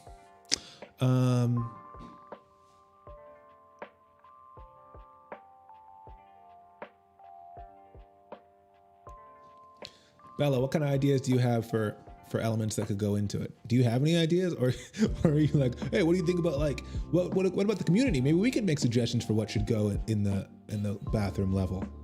And then I'm like, yeah, sure. And you're like, oh, I have nothing.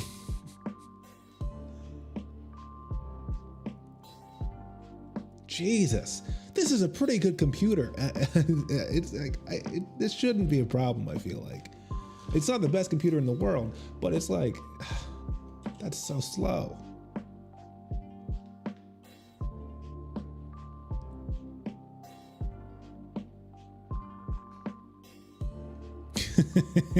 Nothing. Okay.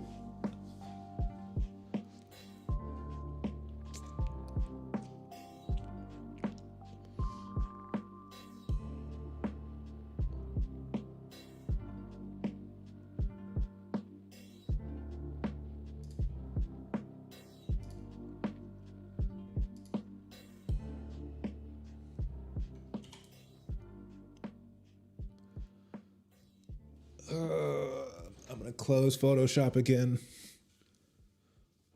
Clear the scratch disk so it'll hopefully run faster than this. This is stupid. Just hope to encourage creative people. I mean, I appreciate that. I will note that none of your encouragements have worked at all today. Every time you've tried to encourage anything, you've been like, come on, guys, what games do we play? Nothing? Okay. Who wants to buy a mask? Oh, they're not legal anymore? Okay. What about community submissions? Oh, I got nothing. Thanks, though. I don't mean to just fucking roast you for no goddamn reason. But, yeah. But yeah, that's part of the reason I have everything up on stream, doing it live, is if anybody does have like a good idea, something could go in there, that actually wouldn't be bad. Actually, somebody did, I'm trying to think of I wrote it down. Somebody gave me an idea on the last stream. And it was, I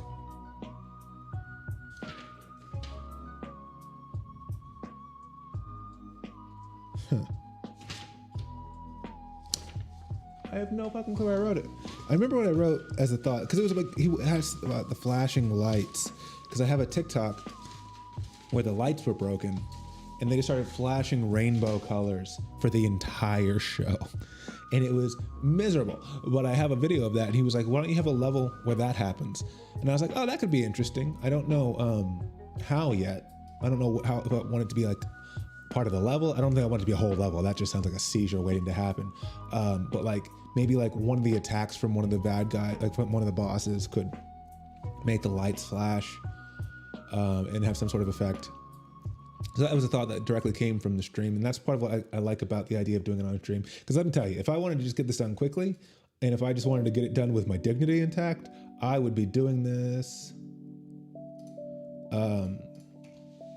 not on stream, where nobody can judge me for the little bit of progress I've made in an hour and a half. But when I'm doing it on stream like this, then we can like chat through it and have like better ideas of like, oh, that's a good idea, I didn't think about that. Or like, what is this? What do you think about this? Or what else could be in the game? Or what does a bathroom actually need? Type things.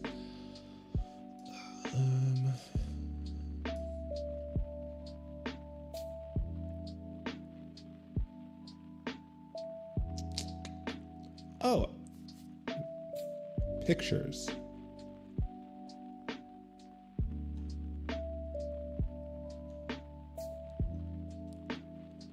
Maybe my thought is that the women's room should be like, ooh, a chandelier. The women's room's getting a chandelier. Of course it is. Of course it is.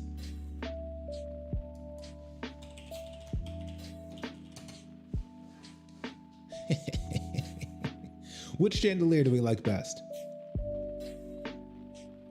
This reminds me of like fucking Chip from Beauty and the Beast.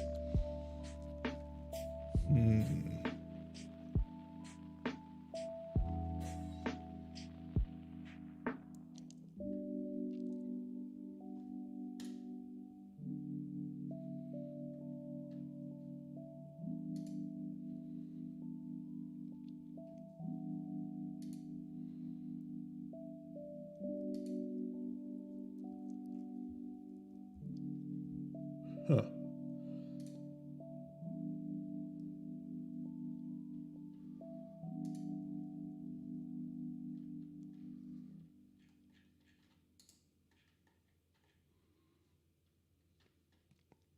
Let's just go with this one. I feel like this one's very clear what it is.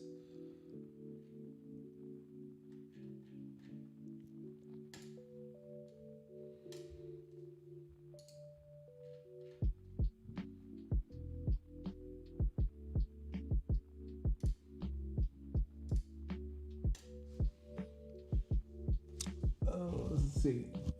Techulia, hey to you as well. Sorry, I'm not the most responsive on TikTok. It's the problem is that the chat is teeny tiny on TikTok, so it's very hard to see when people are to get notified when people are responding, especially because most of my attention facing at the computer screen while we work on this project together, which again I know you guys can't see on TikTok. So if you guys want to see what I'm looking at on screen, jump over to twitch.tv/TheReginaldBarris.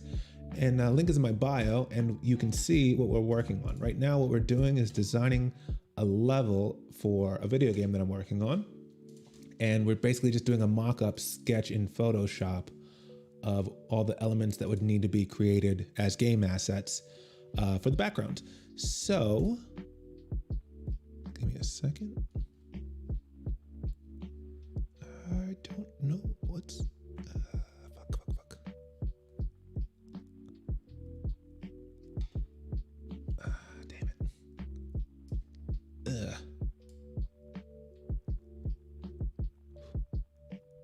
Okay.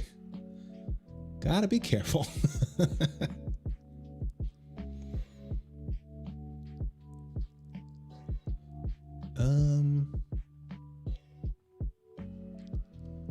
Downloads.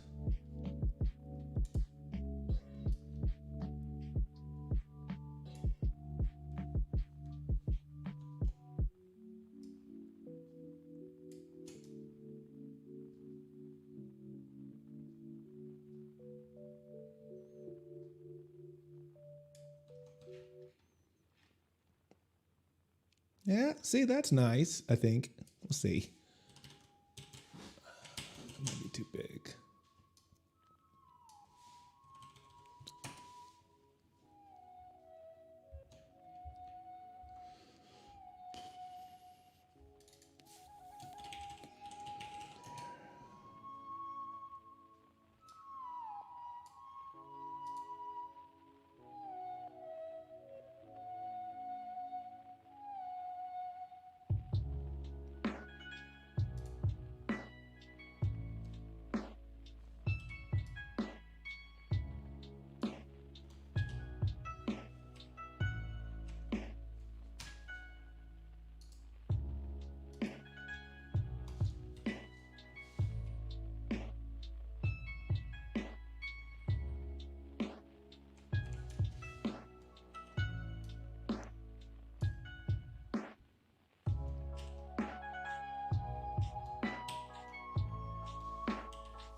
All right, how's that look? That looks fancy, right? I mean, obviously nothing's cohesive yet, but that seems fun. Because I want this men's room to look like there's a real dumpster. Might put some syringes on the ground or some shit like that. I just want it to look horrible. I want it to look like a death trap, which again shouldn't be really hard to do because men's rooms tend to look awful. Toilet. That's how you spell it. Toilet. Oh.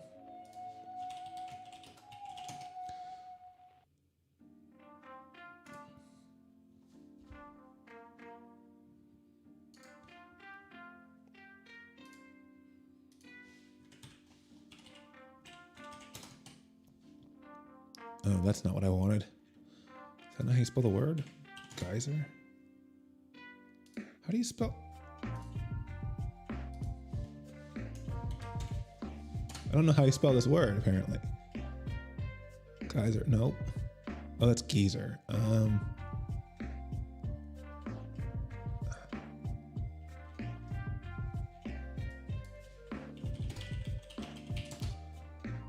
Old Faith. I spelled it right the first time, right? Geyser. Maybe I didn't spell it right the first time. Okay, I probably didn't spell it right the first time then. How did I spell it? I spelled it right.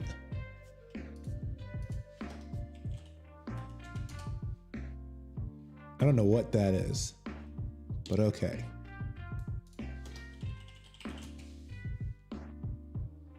There we go.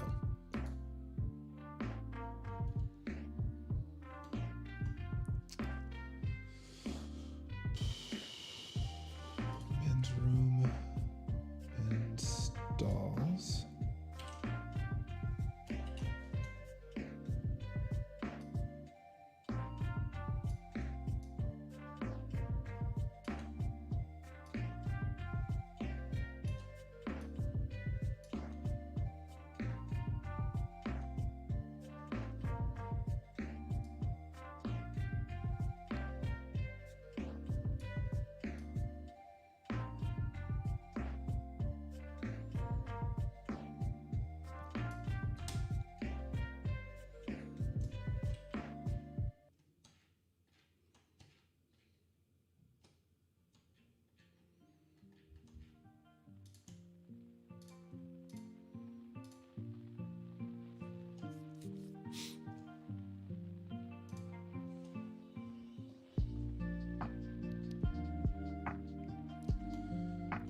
All right, now come back.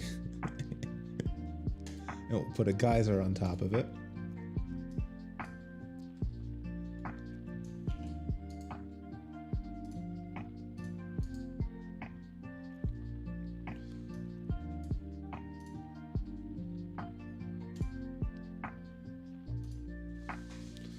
All right, let's see. Man, this one's not easy. The motorcycle. I don't know what that is. Am I a robot? Because that's not easy. I think that's right.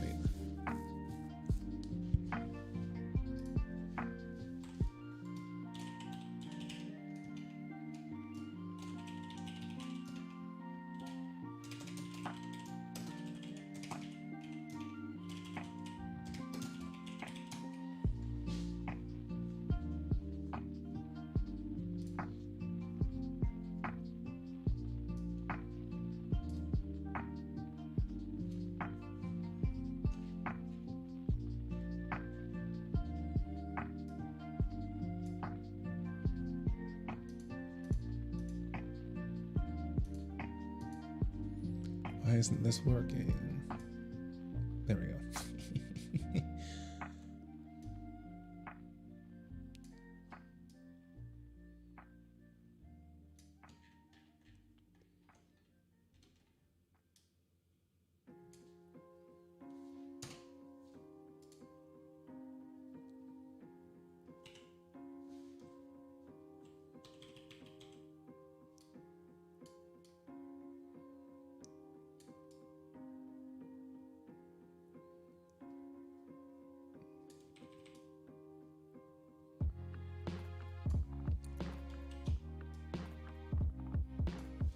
All right, so we added a broken toilet. I'm sorry, this amuses me so much. It doesn't even look good yet, but I'm just so amused by the idea of it. So just a perpetually broken toilet, which I'll probably figure out a way. I mean, I'll probably just animate that when I finally do it. But yeah, so we have a broken toilet in the background. I feel like that's good. Let me just organize that real quick.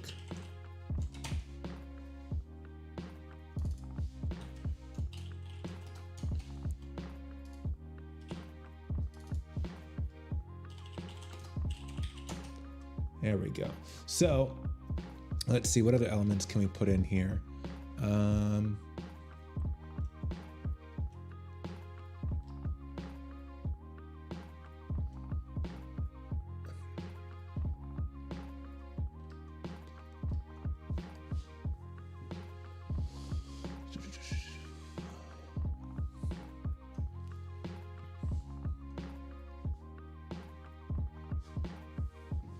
I think I want to take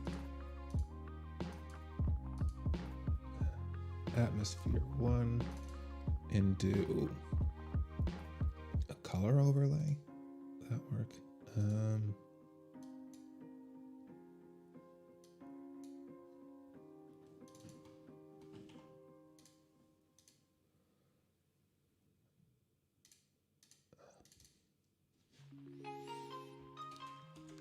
Call atmosphere 2. Oh no, I can't do that.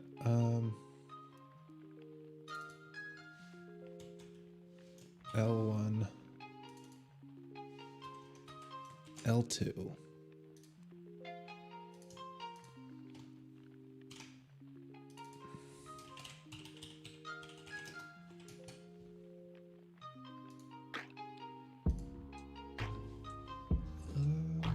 It'll just instantly come over to atmosphere. L2. Yep. And R2.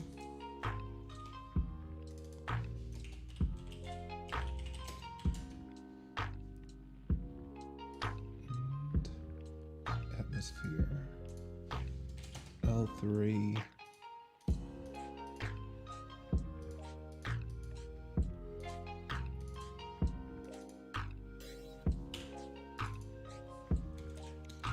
R3, and just a little bit more for organization.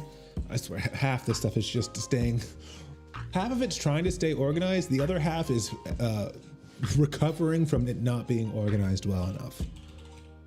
Atmosphere 3. So we're gonna come in here and do color overlay.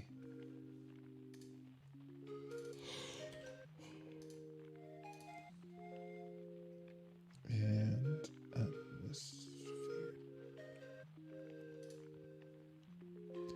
Extra assets. No. Foreground, player level. Atmosphere 1. No. Atmosphere 2. For the record, because I did this before I started the stream. Atmosphere is basically in between each. As things get deeper, I'm putting just a slight gradient of like a haze in between them. And what I did initially was to make it a lighter one because I wanted it, because when you're outside, if you look far into the distance, like if you see a mountain in the background, it's paler and less saturated and like less contrast than what's close to you because you have so much atmosphere in between you. Like all the air cumulatively kind of makes it look, it's part of what makes it look like it's in the distance. So I set it up being pale at first, and that's why it's like very light up here. But I don't feel like that works the same way inside. And I feel like it would look better if it was darker, which is why I just went in and put it all to make it darker instead on all those different layers, which is why you see now there's like it gets darker up here where it gets lighter up here. And I think that's going to help make it look a bit grimier as I adjust those intensities.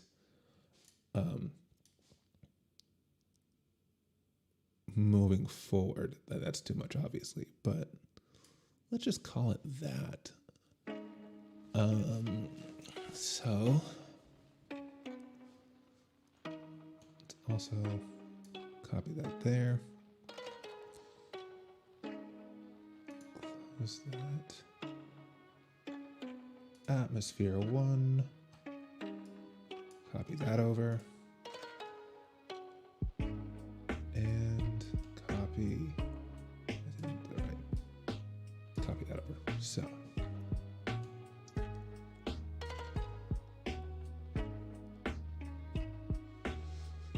all right.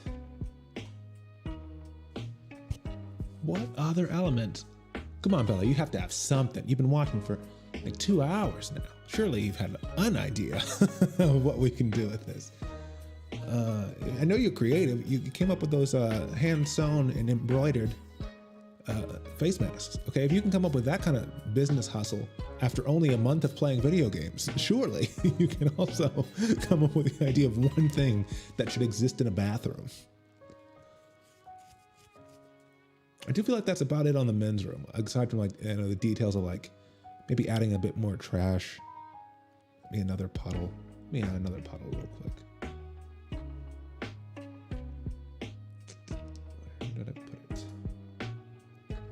exterior atmosphere, middle distance, floor. Oh no. Fuck off. I don't know where it's at. Shit.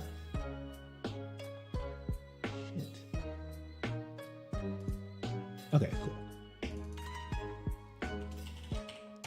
cool. That's one thing that's like just not ideal about Photoshop, and I know that it's it's good for that to have the layers, definitely, but it is good that like you don't accidentally select the wrong layer while you're doing something else. But it's one of those things where like if you don't know what layer something's in and you want to interact with it, you can't quickly find it, you know? Model 1. All right, I'll do this. No, I'll go puddle 1. This is that, right? And then puddles.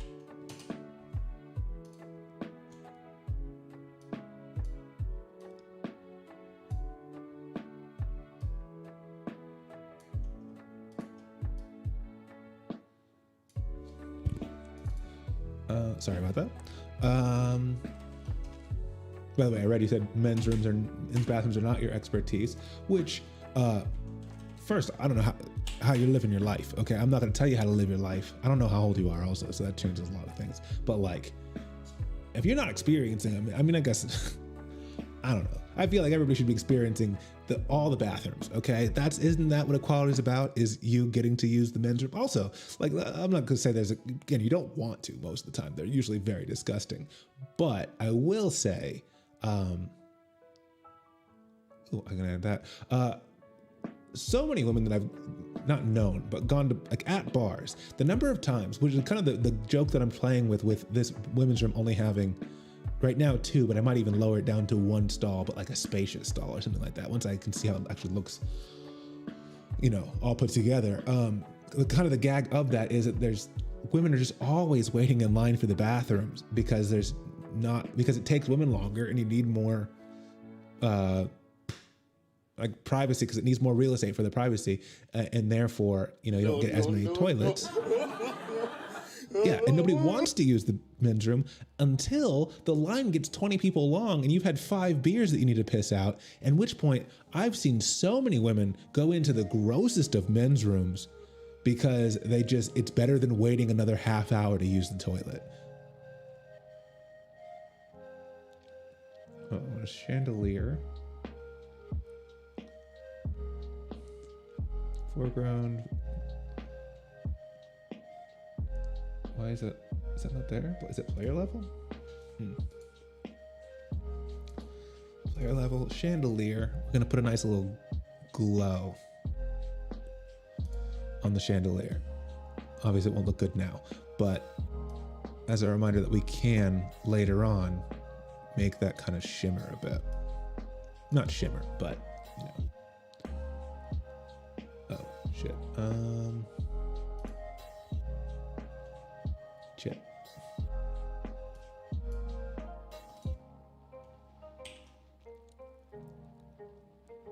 Yeah, at that point, the women's room is equally disgusting. Exactly.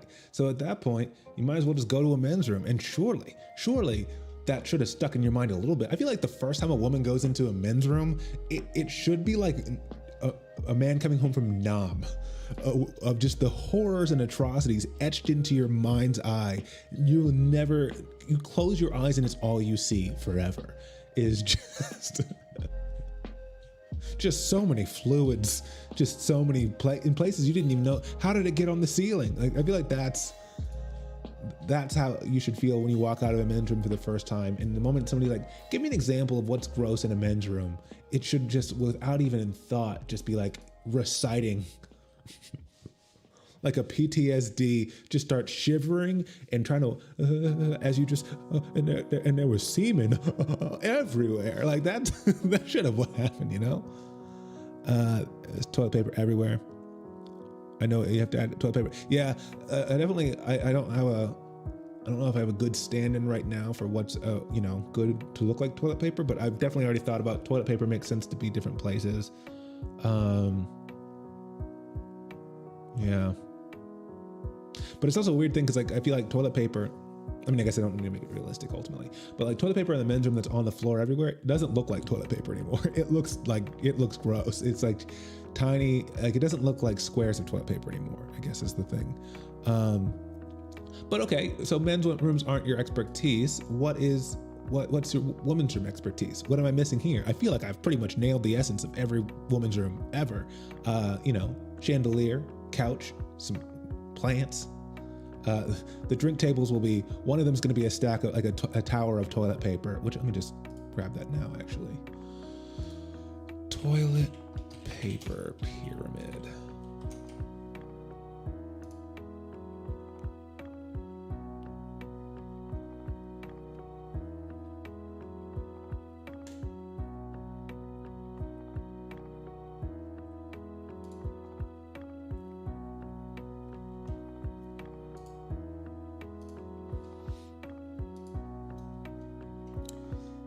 Right layer again.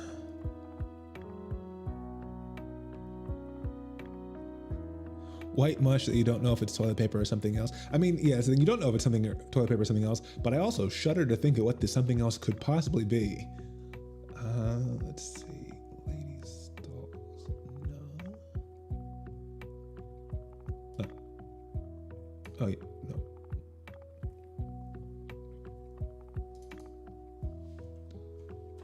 Ladies' room. Fancy sofa.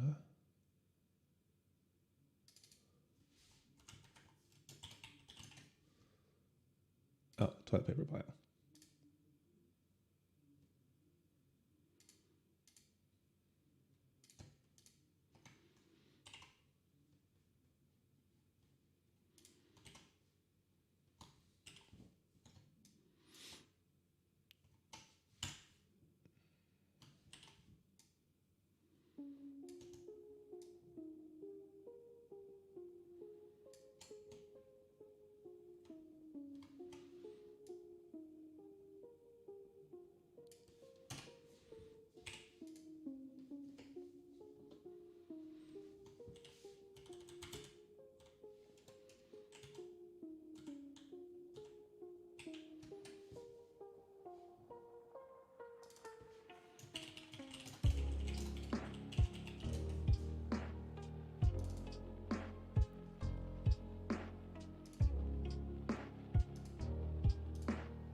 All right, so there's that.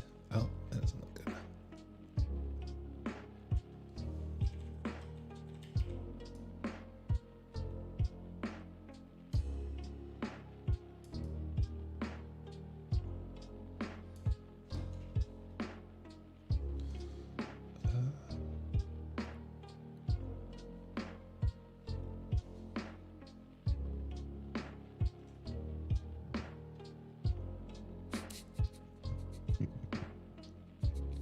I won't. No, I'm not. I had an idea, but I don't think I should put it in. So, but it was amusing for me for that split second.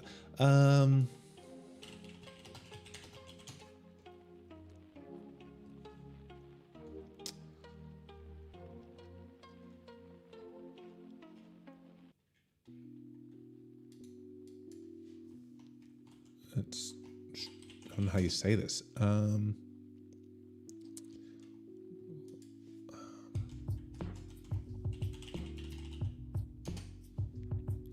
My experience, there's never any toilet paper in the women's room. Yeah, I thought about that as something I thought about, like including that little nuance, but I think it would conflict with the overall message of that kind of visual experience. Pretentious way of saying it, but basically, if I want it. Yes, I know that there's no toilet paper there, but with everything else in this, it's showing, oh, the men's room is covered in graffiti. It's got puddles on the ground. There's trash everywhere. There's a guy throwing, like, that's passed out in his own puke. One of the toilets is broken. There's a full-on porta potty, toy, whatever you call it in your places, on the ground, or in there. it's so disgusting is kind of the vibe here. And then in here, it's like, oh, we've got a nice big mirror that's not cracked. We've got a chandelier, a couch, some plants. I'm going to put some art on the walls. If I then say, oh, but there's no toilet paper, to me, that just kind of tells the opposite story of what the rest of the things are trying to explain. So I'm going to put the pyramid of toilet paper just to see like the opulence of like, oh, wow, they have everything, even a whole pyramid of toilet paper. Even though, yeah, the gag, it could be also that there's all those things, but no toilet paper still. But I feel like the more consistent gag is just that it's a horrible, but it's an in and out experience that's horrible. And then this one is like this amazing experience, but there's not enough toilets. So there's going to be like people having to wait, but at least it's beautiful while you wait. That's kind of the visual interest that I think can be made. And if I take away the toilet paper from that, it kind of contradicts that a little bit. But that is fair otherwise. Aside from, like, when it comes down to logically, yeah, that's definitely fair. I wonder.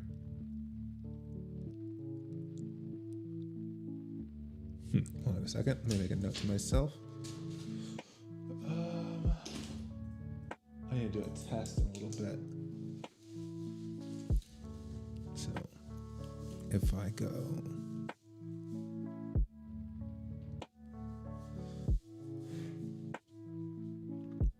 back wall.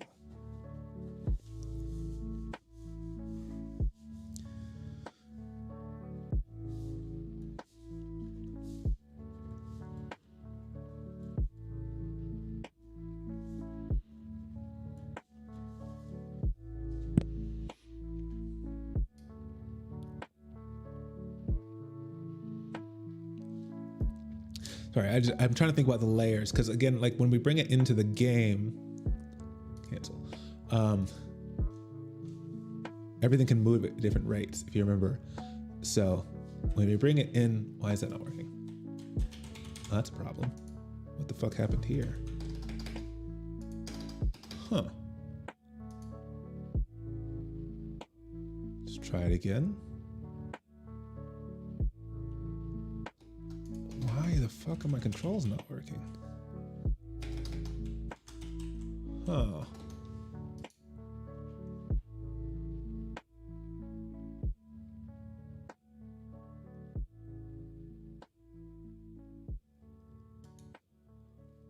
X velocity does not exist. Permanent grounded does not exist. Why doesn't it exist? I didn't change the code.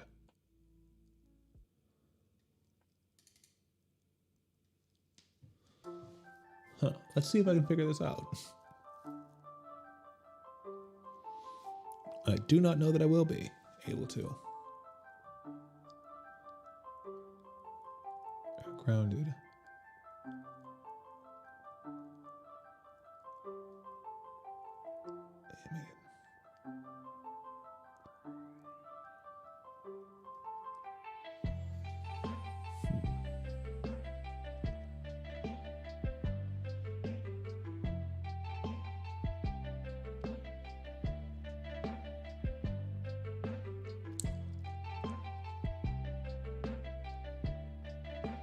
Okay. So, okay. This is a complete tangent, but for some reason, I don't know what changed.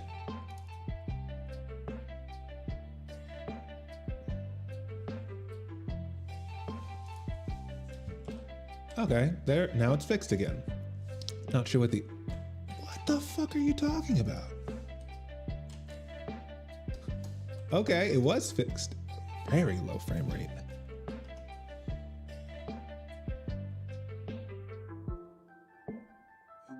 Very low considering how fine all that seems to be. Okay, let's try this again.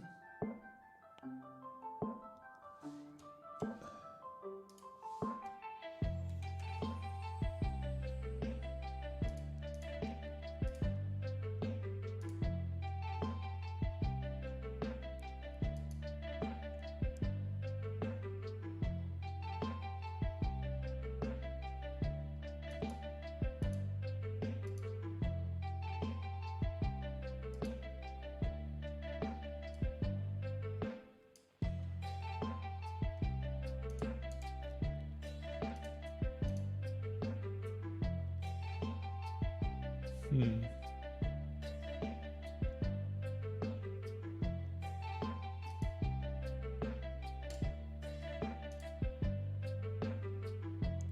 don't know what the problem is because I didn't change anything. So I don't want to change anything yet because I don't want to change something that wasn't a problem in the first place. So let me close that and reopen it and see if that fixes the problem. If it doesn't fix the problem, I'll have to just look into it later. Because that just is too much to try to figure out how to do on stream, and I don't want to be on here too much longer tonight. But basically, all the things can, because of the parallax, we have all the layers moving at different speeds. And I'm curious how it'll look. Please work. Yeah, there we go. Don't know what the problem was. So in the same way that we have here, this is, the background is moving at a different than outside, speed-wise. And I want to do the same thing, but I'm thinking when it comes to the, because we'll have the wall basically. So let's just pretend this is the wall to the bathroom. And then we'll have a separate wall outside, as you see here. So I'm curious, if I make this wall completely like homogeneous, like the same texture the whole way through, and then put it on a different layer so that it's this wall moves at one speed, and then everything from this black line to this black line, or I guess to this brown box, all moves at a different speed. Will that look okay, or will it look bad, or will it not make any difference at all? Because I'm not sure how you, because again, the thing is, this whole thing is supposed to be like this moving back and forth of, oh, God damn it, that's the wrong button. This moving back and forth effect is supposed to be simulating a parallax of like your perspective is changing on those things as you go past them. And I'm not sure. And the thing is, because the perspective is supposed to be changing, so your angle should be changing. But then when it comes to this diagonal perspective wall, that's not changing. Like no matter where you go in relationship to it, it's always going to be that same angle. So I'm just curious, and it might not be worth it ultimately, but I'm curious if I can make that move somehow interesting. I'll have to do it off stream, and you'll know next time. So we have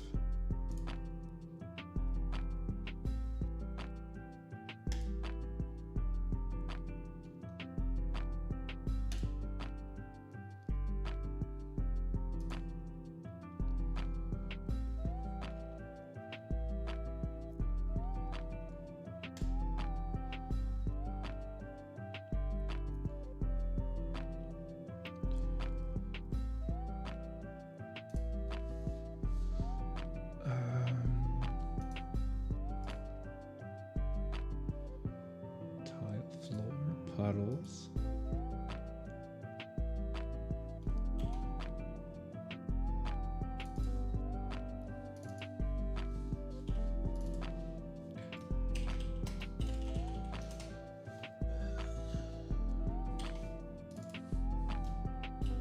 Trash, toilet paper.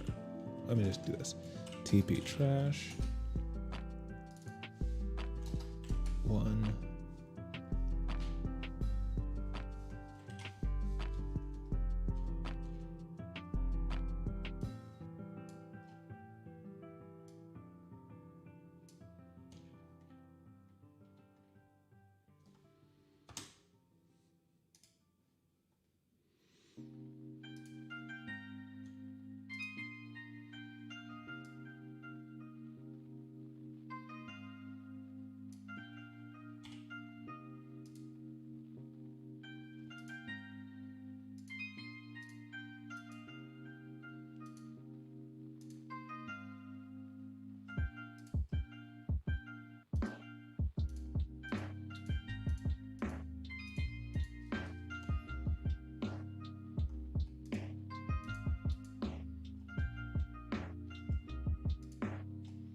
That didn't work like I thought it would. So let me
And let's see if that worked.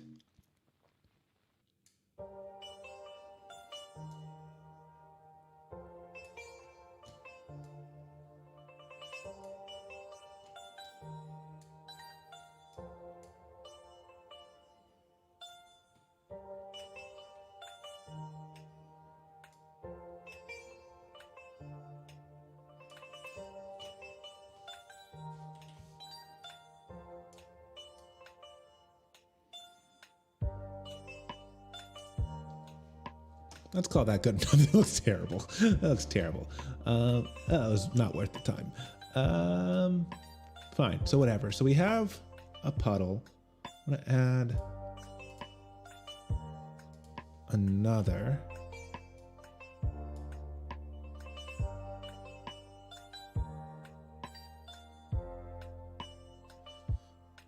As soon as my computer stops being frozen.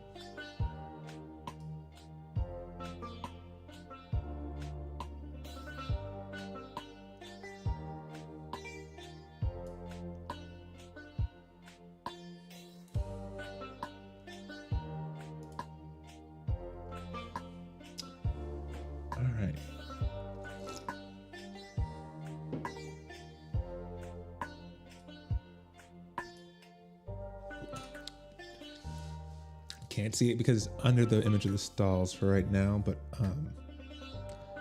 that's fine.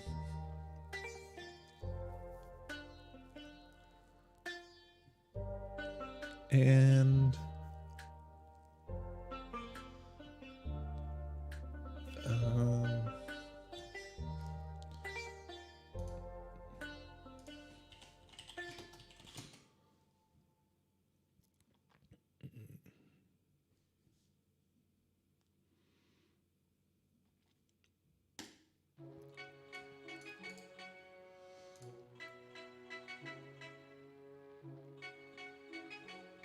oh, I can do that. Let's see.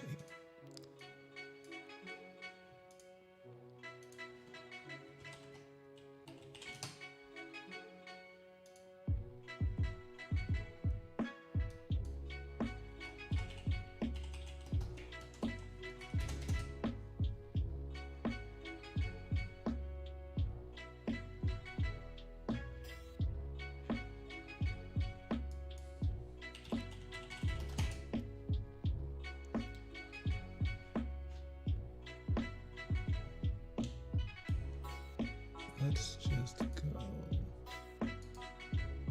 this one and that one.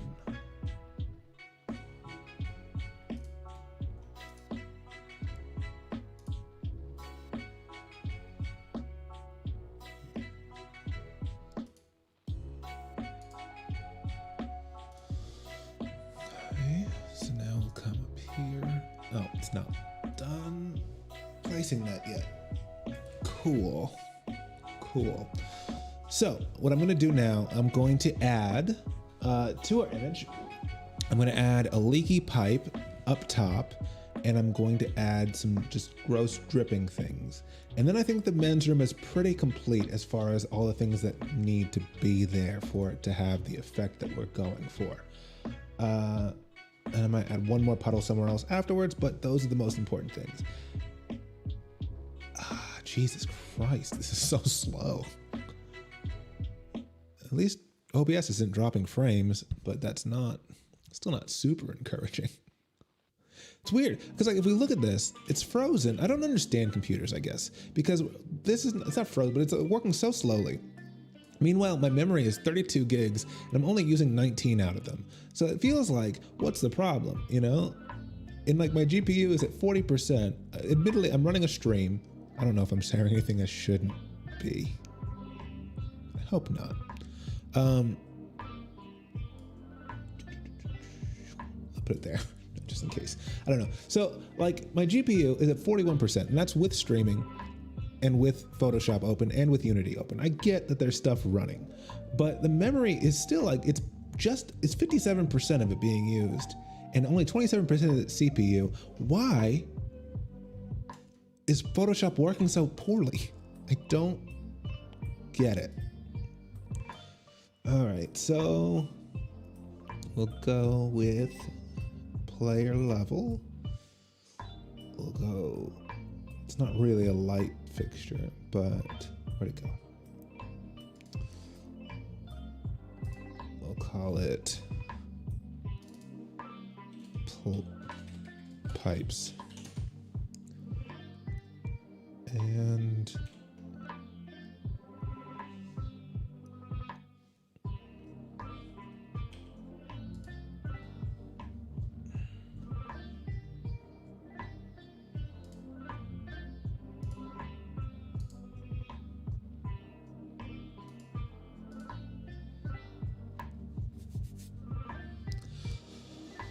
all right, let's see. Bella, do you have any ideas for what a women's room should have aside from what we have so far? We're getting to the point where I think that's the only thing I really need to keep adding. I think after these pipes, which are going to be much simpler than I'll ultimately want them, but just to get it for right now, do you have any idea what we could do for the women's room? Because I feel like the men's room is pretty good. I'm pretty golden on that. It may not be your expertise. Hold on a second. Hello to Max on TikTok. Sorry, just saw your message. I don't know when you said it, but hello. Sorry, I've been distracted trying to figure out some stuff for we're designing a video game level for a video game that I'm developing, and we're just kind of making a mock-up of one of the levels or part of one of the levels on Photoshop. If you want to see what we're working on, you can join the stream at switch.tv/TheReginaldBarris. Probably be up here for a little bit longer, not too much longer, because I've been up for 3 hours, which is not super long by Twitch standards, but it's, you know, I want to watch TV. I got a new monitor today.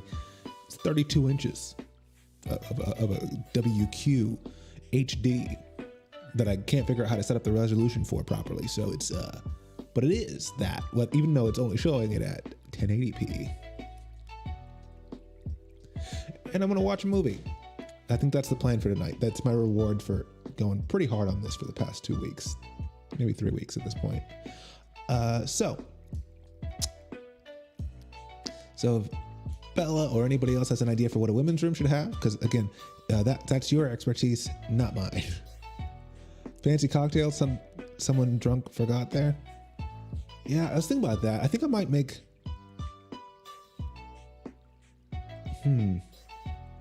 I think they're onto something, because I thought about that whenever I was doing this table, which is initially drinks, which I brought in because I was like, okay, we'll put the toilet paper there. And I was also thinking, I was also thinking tampon machine, but then I thought, what's classier than a tampon machine? What if it was just a stack of tampons? But then it was like, okay, I can't have a stack of tampons and a stack of toilet paper. So then it thought maybe it could just be drinks. Or like, I was also thinking like mints or something like that, mints or gum, because I've seen those at fancier bathrooms when they have an attendant for you.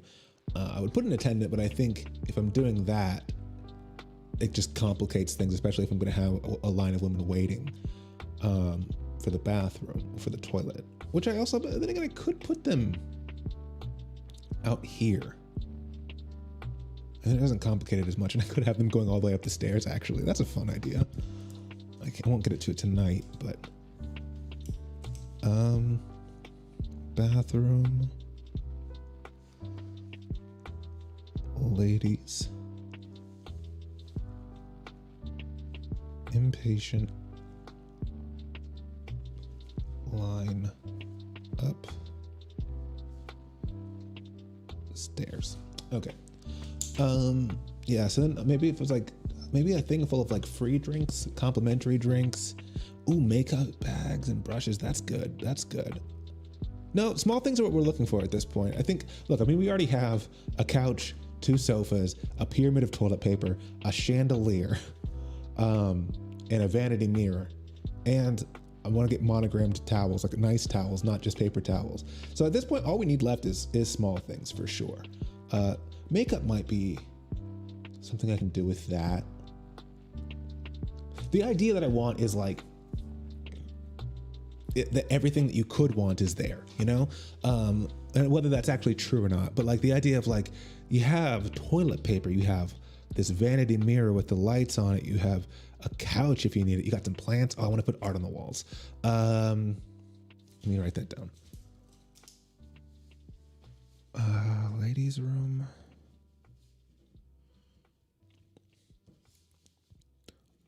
Art on walls. So the idea of like, oh, we could do something that's like complimentary, like, oh, you get free makeup or you get free drinks, but I don't know that you need drinks in the bathroom. And I don't know if that's a funny enough gag to justify it. What is it? Something that if you were a woman and you, okay, so sorry, I never asked your pronouns. So I'm assuming you're at least female. I don't know about woman. I don't know how old you are either. But as I'm assuming a female, if you walk into a ladies' room, what is like your dream ladies' room? Like, what is a thing where it's like, if there was a ladies' room in heaven, it would always have X. Oh, that's nice. Heart on the.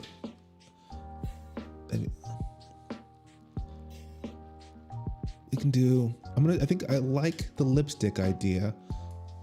I'll see what we like better. But I think if we do lipstick kiss PNG.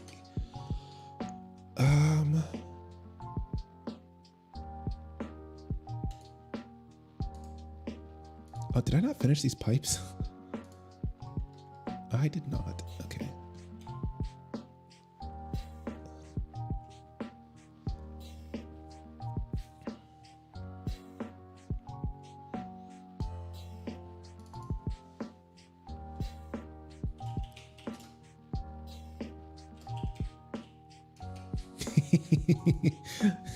I bet that lipstick kiss was your first idea.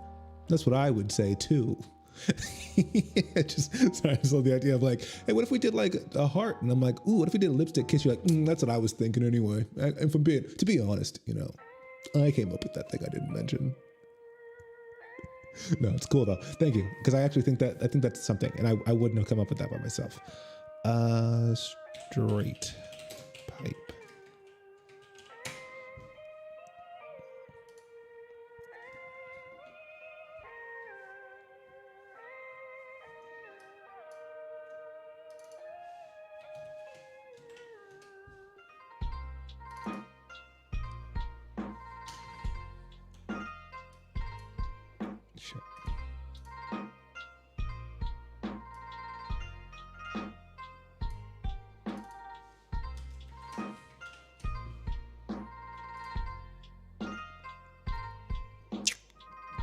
Okay, so let's say that they're about the size of curly pipe, and we'll that.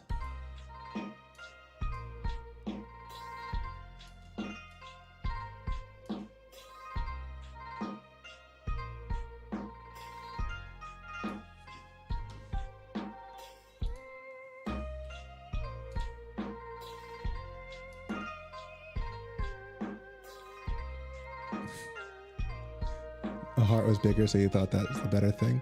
Well, look, bigger's not always better. If you know, ask any man.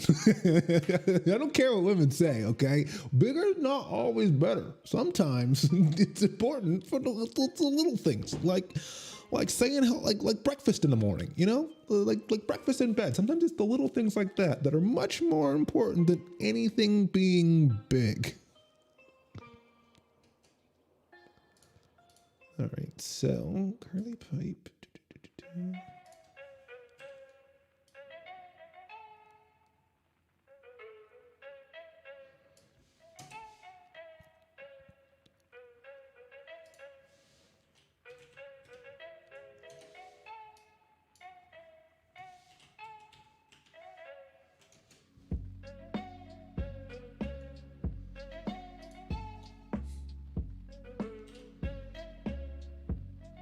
But a big breakfast in bed is better than just a cookie. Well, you know, you fucking. It's not about the size of the cookie. Sometimes it's about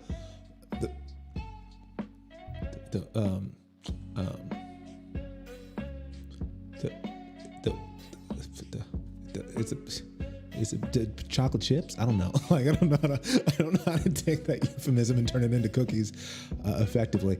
But yeah, look, sure. I guess if you're going to be a size queen, then I guess maybe a big cookie's better than a big cookie, but like, you know, there are more important things, okay? Also, you're like, a bigger breakfast is better than a cookie. That's dessert, okay? You would rather have a big breakfast than dessert and treat yourself a little bit? No, okay? That's like, I'm not going any farther with that analogy.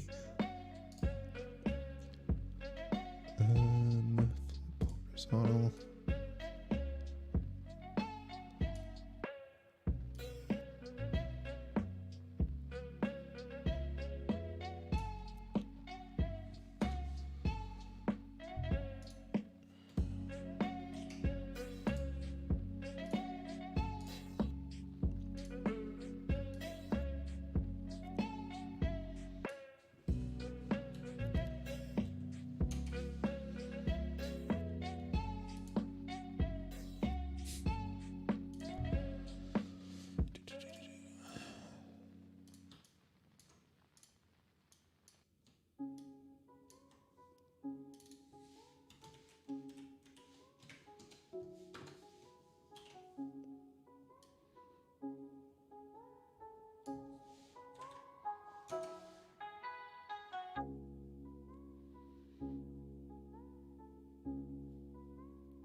Okay, so that's the pipe. That's obviously not that's not very good, but at least it's a reminder that I want pipes. And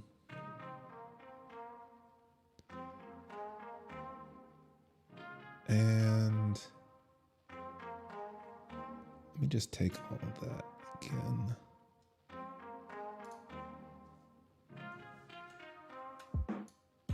God damn it.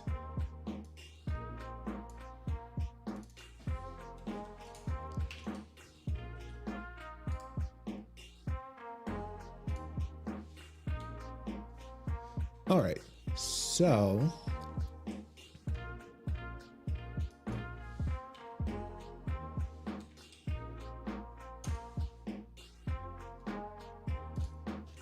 yeah, that's obviously not how the pipes will look in the long run, but that's a reminder that I want the pipes to go the length of that. And actually doing it like that will be a lot easier than trying to make just like a good looking one pipe. And then there'll be a leak coming out of that pipe at some place. And in order to remind myself of that, what we're going to do is come here to, nope,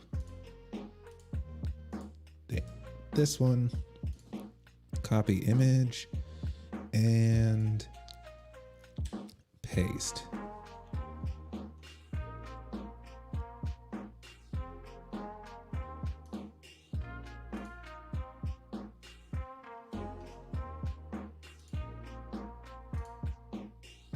Oh my God. Oh, I can change the tolerance. The tolerance is super low. There we go. So now I'll mask that out. Got it wrong. Select inverse. Got it wrong again. Third time's a charm. There we go. And we'll call this drip.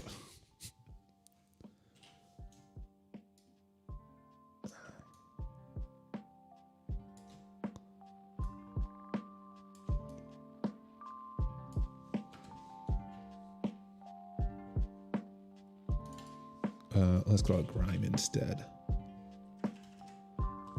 Grime.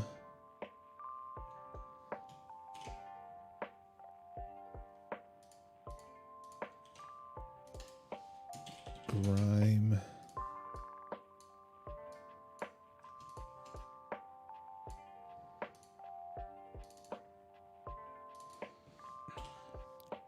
All right, so we have grime 1, which will go on this pipe.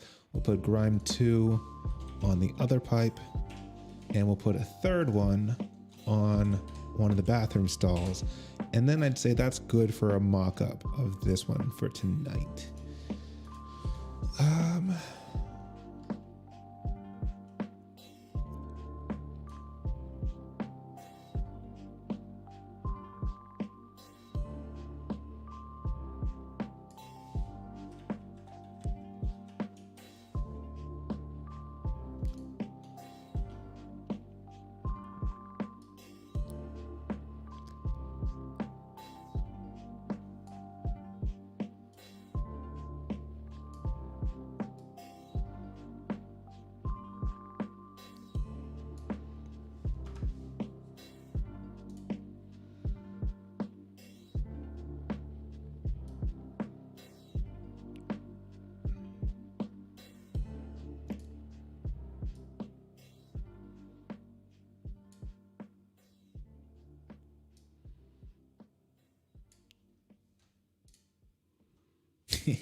There we go. Good enough. All right, so we're saving that. Then we're going to add the lipstick to the mirror. And then, did you have any other ideas? Who else? Anyone watching?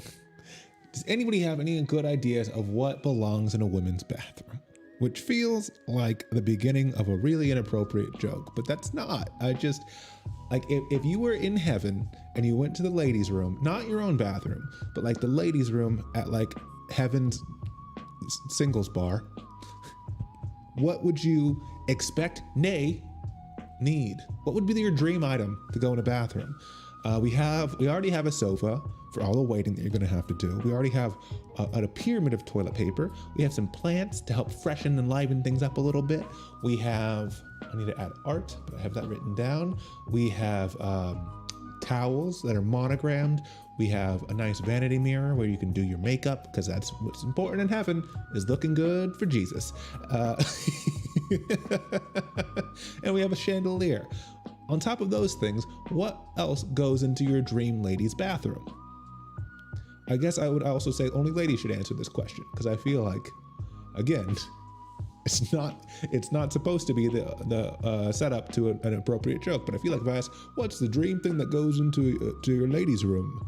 If I ask a guy, I feel like I'm gonna get an answer from like Porky's or all those, like every movie in the 80s about boys coming of age, which is like, what's my favorite? What do I think belongs in a ladies' room? My dick. Like, I don't know. I feel like it was like every 80s movie was like Porky's, where it's like, hey, we carved a hole into the bathroom so we can spy on all the girls.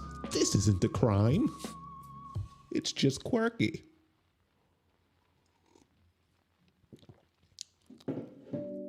We always want to talk, like every generation wants to talk about how like, oh, well, our generation got it right. These kids these days, these kids are soft. They don't get it.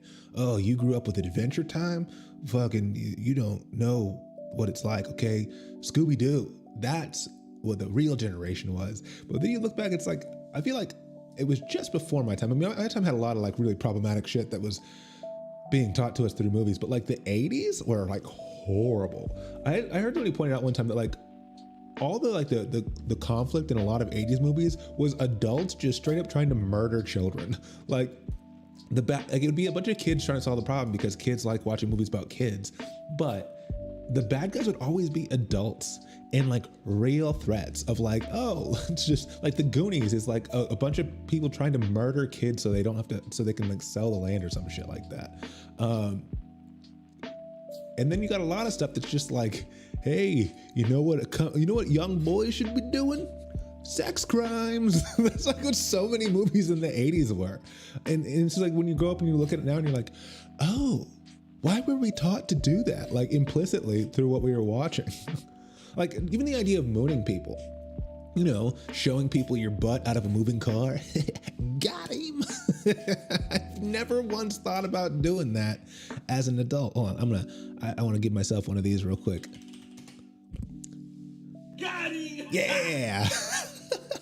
If I'd never seen a movie where somebody was doing it, I would have never been like, you know what I should do? And this is gonna get them, all right? Oh, they're not ready for this, but let's show them my butt.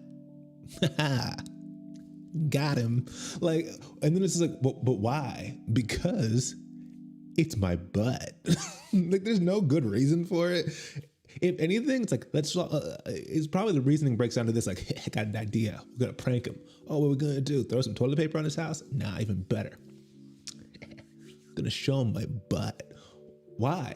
Because then he'll be gay. Like, I think that's what most of the movies back then when they were doing mooning, that was the whole thing, is like, you saw a man's butt. Ha ha, you're gay now. And I don't know what the reasoning was. There's nothing, who cares? Like, I think like if a guy, if I was, I mean, like, I guess this is my personality, not other people, not everybody's.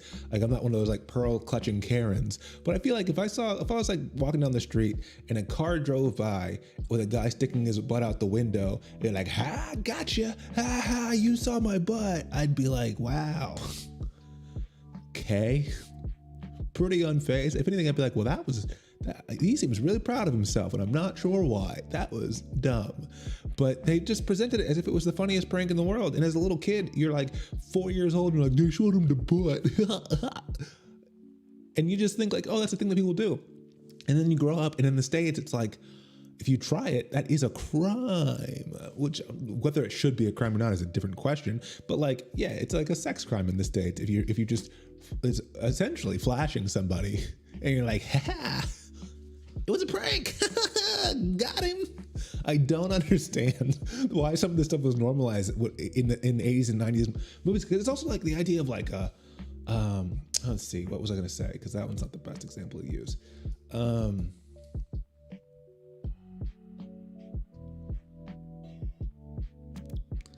don't know. This isn't the best example, but I was going to say like virginity, for example, which isn't the best example because like also there's biblical reasons for that and more societal reasons, etc. But like, I feel like there was so much in the 90s that was just like, oh, she's a virgin. A virgin? Oh, we better get with her. Oh man, can't wait. I'm gonna take your virginity. And it's just like, that sounds horrible. Like as an adult, like as a kid, I guess you're like, I guess that's what you're supposed to do. Or Twins is another example of it, where they're like, oh my God, I met these foreign exchange student twins. Bro, it's going down. Oh, twins? You know what they say about twins? It's like, no. Do they say that they're siblings and probably don't want to have sex with you at the same time? Bro, who knows? Who knows? Only one thing to find. They're from Sweden. Anything goes. Like, I don't know. It was just a really weird thing that was portrayed in social media, in mainstream media when I was growing up, where it's like, why is this normal? Like, it didn't make you think like, oh, twins would be cool. But what makes twins cool?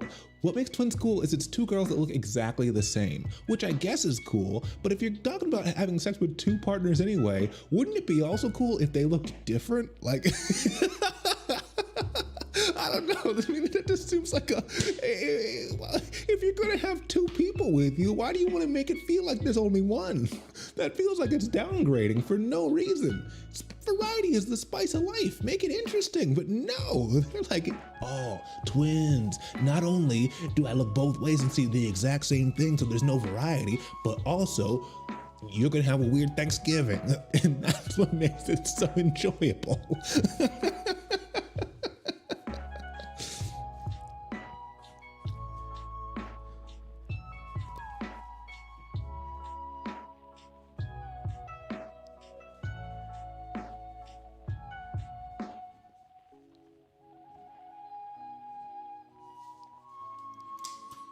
Yeah. That's how you know it's been a while since I've been on stage. I just said something that's like, I think not a bad point, but like probably also not the first time somebody's thought of that. But I did just find, I'm like, oh, I should write down, why do you want twins when they could look different instead? That's the closest I've come to writing a joke in 6 months. Second closest I've come to writing a joke in 6 months is this toilet right here. And making it have a little geyser. I'm like, haha, now that's a joke. Let me just see real quick. I can actually make this easier on myself instead of taking notes. I can.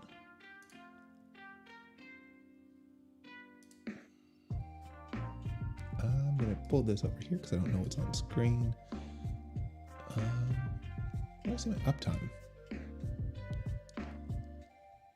Hold on, can I do this? Uptime. It's a good one though. At least you haven't heard it. I mean, yeah. It's one of those things. Again, I still don't know. I don't know how old you are or what culturally you're going through. Because it could be one of those things where, like, if you're 20, you haven't heard it. If you're 40, you're like, oh, that again. You know. I don't know. I haven't heard that exact angle on it, at least. I mean, certainly the incest part of it I have, where it's like, why do you want this? But the idea of like, why do you want two to look like one? I haven't heard before. So yeah, it's like not bad, but I certainly, 6 months of not being able to perform definitely makes me like, I don't write whenever we go into lockdown because there's no point in it for as far as I see, because the only way to like really, what's the word I'm looking for?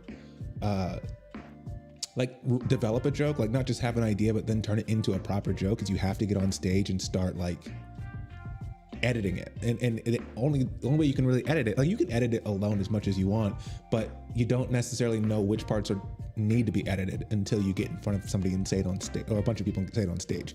And then you can hear, oh, that's where they laughed, that's where they didn't laugh. Now you have a better idea of where to cut.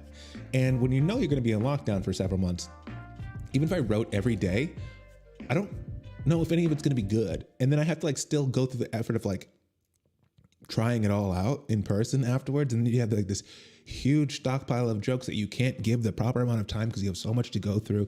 And it's just like, and it's all going to be all pretty trashy because, you know, how good can it be? So I haven't written much, and that I can definitely see that skill, that muscle of joke writing has dwindled a lot.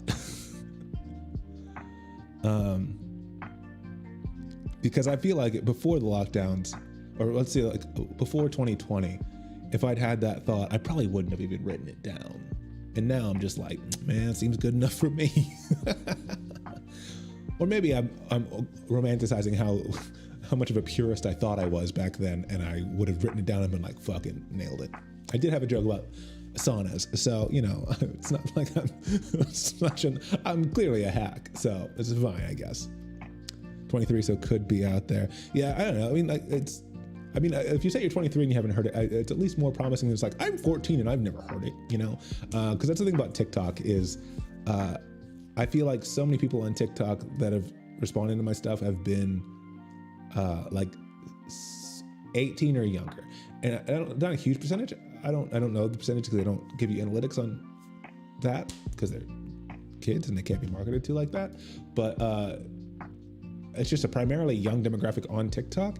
And I've noticed that, I mean, you can just see by the way that people like the whole platform is about borrowing jokes from people or dances from people or whatever. It's like a whole app that's based on plagiarism, if we're being honest. But it's fine, I guess, as long as you go into it with the understanding that that's what everything is.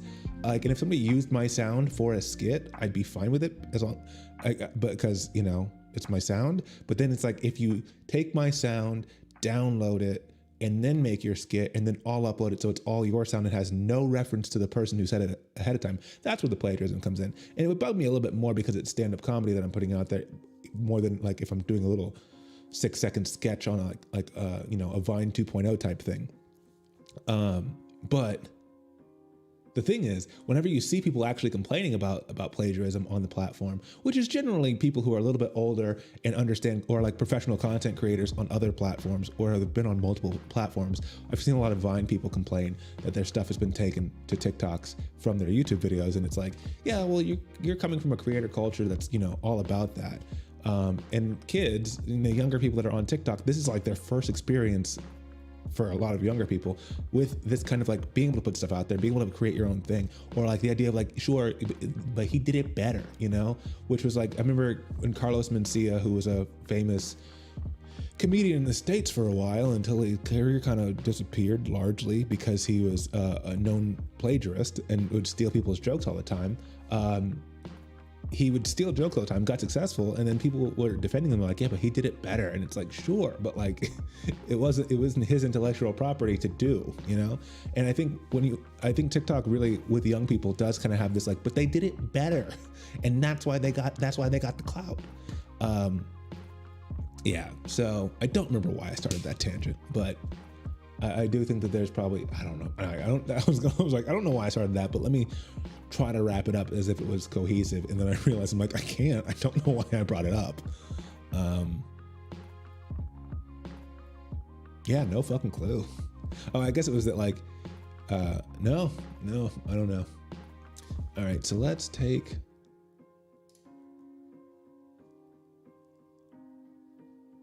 lipstick.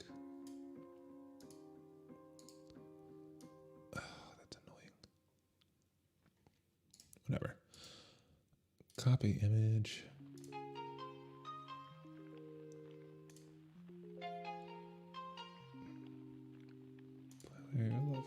It's a ladies' room. Ladies' sink, fancy mirror, and paste.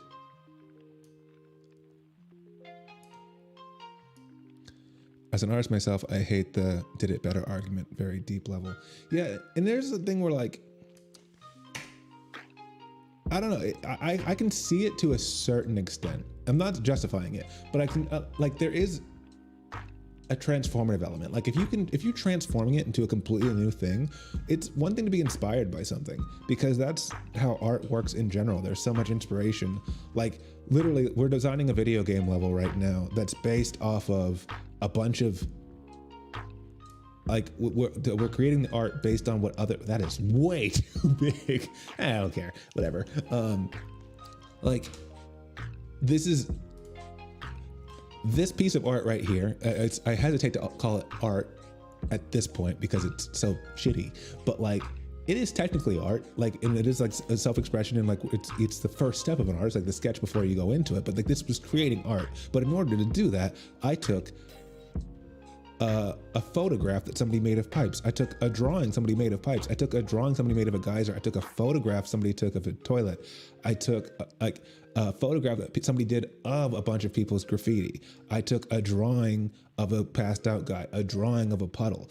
And I'm taking all that and I'm putting it together in a way that is transformative. And like this, and obviously like, I'm not gonna publish it like this. I will still go over and like use that as the reference to then draw over it and like embellish. And like I also took things that aren't so distinct that like I'm gonna, like when I draw the chandelier, it's not gonna look exactly like this, you know, like it'll have variance. If I chose something that was like very artistically ornate, I would have to change it enough. Like, and I think this one's like, I just have to, will not use a couch that looks like this because it's somebody else's art.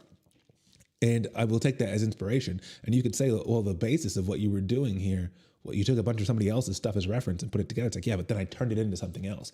And what I turned it into is transformative. It's not like, oh, I did a better version of your chandelier, as much as it is like I, took it and made something out of it. Same, but it's the attribution that's the problem. Because I've heard covers. Jimi Hendrix, all along the Watchtower, is a cover of Bob Dylan's All Along the Watchtower. And you know what? It's way better. It's way fucking better. He did it way better. But it's fine because it's a cover and he says it's a cover. And he's dead. But like he's not hiding that like, no, I wrote All Along the Watchtower all by myself. No one else was involved. It's like, yeah, he's like, this is a Bob Dylan song. I did a cover of it. You know, that's why that's fine. It's like if you say he did it better, it's fine if you're saying, hey, here's my attempt to do, I saw a painting, I liked it, here's my version of it. And it's like, well, that version's better. And it's like, fine, don't hide that it's not yours, you know? Like, it's fun, like, hey, I saw this sketch and I tried to copy it. And I think each artist can feel how they want to feel about it, but I don't think that's fundamentally wrong if you're not trying to sell it as if it's yours. That's where the problem comes. It's like he did it better. It's like it wasn't his to edit. And if he said like, this is my version of a dollar bill, you know, then it'd be one thing, but it's not that. So, meh. Let's see. Because yeah, obviously it's easier to copy and refine something than it is to build from scratch. Yeah, I agree with that, because I mean, as we can see right here, it is way easier to copy and refine something than it would be for me to make this from scratch, which is why I'm not doing it from scratch. I feel like you're just attacking me right now, okay, Bella? I feel like you're like, oh, you know what? Like, look at what he's doing. He's not even trying to design a level. He's just taking a bunch of PNGs from Google Images because, you know, oh, it's easier to do it like this. Like,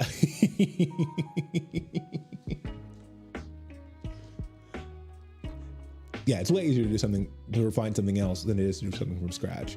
And like, even if I were a better artist, like the reason I do it like this is because I'm not a good visual artist, and I need to get my mind as close to seeing what I'm trying to do as possible, because I don't have a good, like, I have a vision for what I want the whole thing to be on a macro level, but the minute details on the micro level, I don't have. So that's why I'm trying to get myself here. But I watched this, somebody, part of it made me think I could do a video game, which was silly, is that I saw like multiple people do streams where they were like recreating popular games in like a week. Like I saw somebody do a 3D version of Among Us in a week, and it might have been the same person. I think it was Danny on YouTube. I assume he's Swedish, but I don't know. Game developer who he's like, in a week I remade this, and then he also remade Fall Guys in a week, like a version of it. And he stated in it, he's like, yeah, this is not taking away from Fall Guys that I did in a week. It's way easier for me to just copy what they're doing than it is to like come up with all the concepts, because you're basically just color by numbers as opposed to like really coming up with something from scratch, like from the whole concept. Is like, once you know what Fall Guys is supposed to be, that it's going to be all these little pill-shaped things running around and pushing each other off of stuff, and you know how the mechanics of this is the way they jump, this is the way they dive, this is all these things, to then say, how do I make that happen, is a lot easier than saying what makes a good game. So did a photo shoot in school, researched the location, cleaned it up and such things. Then someone saw our pictures and just did the same thing, but had more time because it was ready for a photo shoot. What was the photo shoot of? Like, what did they, was it for a project? Was it just something you did? Was it, were there consequences for it? Did they, I don't know. I mean, like, not that, I mean, like, that's a bummer no matter what, but I guess it's one thing if it's like, it was like a school project or something like that, or, and like that, now they got an A because you did all the work type of thing. Yeah, and I don't copy something one-to-one and say it's my idea. And I wouldn't do that, because there's not much personal satisfaction in doing that. Like, I'm not even saying I won't do that because, like, I mean, I won't do it because of ethical reasons, but also it's like, it's just not fun. Like, to get up on stage and say a joke that, like, you're like, oh, that's fucking dope. And look how well people are responding to it, and I didn't write it. Doesn't feel very gratifying. I will say though, there is a song, and I have it's my here. I'll just switch over real quick. I'll be right back. But pay attention to the song that plays in just a second. Need to switch. OBS.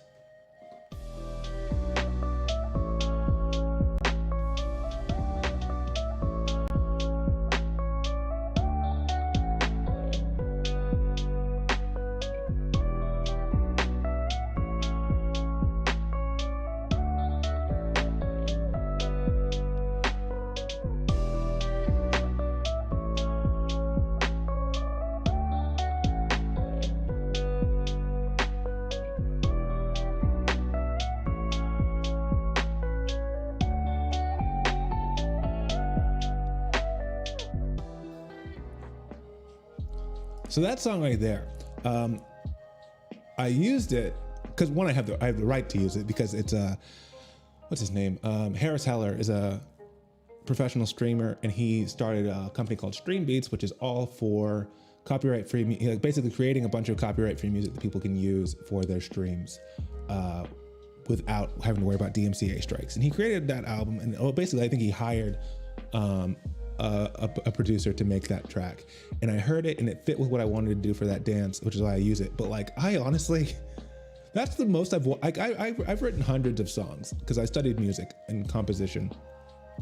I've never wanted to have written a song so much in my goddamn life. That song's so fucking fire. Like, that song is so good. I wish I fucking wrote it. I wish so fucking hard I wrote it. And I would be so proud of having written that.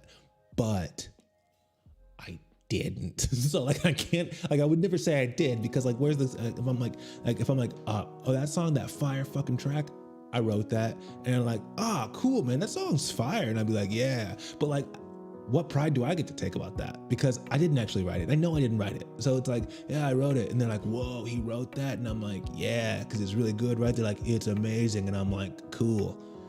Good job, Harris. Like, yeah. So that's what more than, I would say, like, maybe not more than, but it would say equal parts ethics and equal parts, it just doesn't have any satisfaction when you didn't write it yourself or when you didn't create the thing.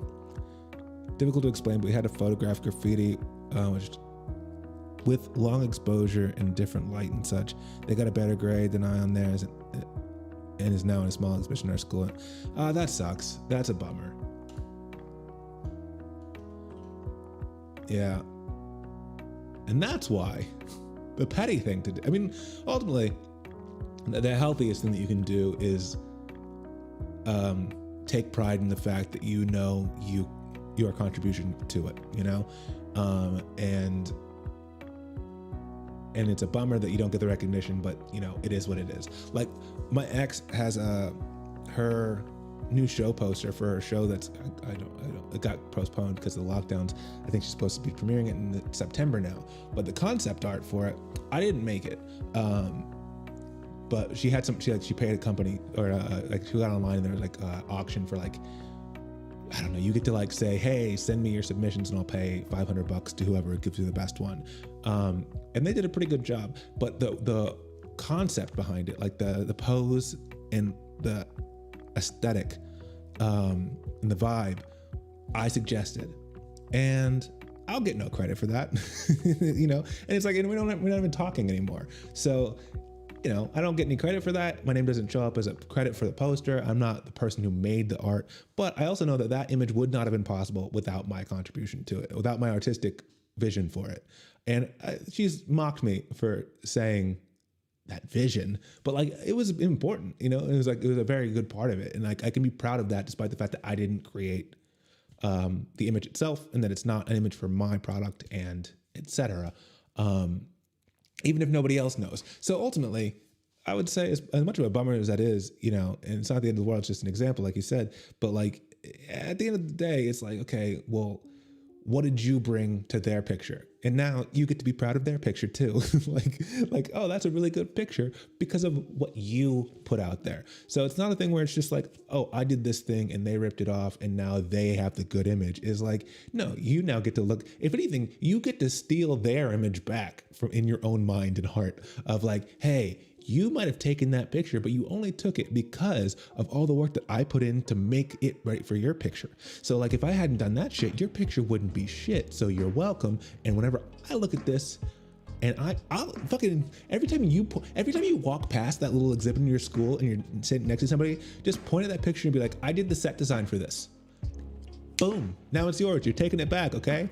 Fuck them. Maybe they'll get the credit, but you did the set design because you cleaned it all up, or you did whatever, you know, fancy word you want to use for that prep to make it yours instead of theirs, or at least both of yours now, you know? So it doesn't have to be like they stole it from me. I mean, it sucks that happened, for sure.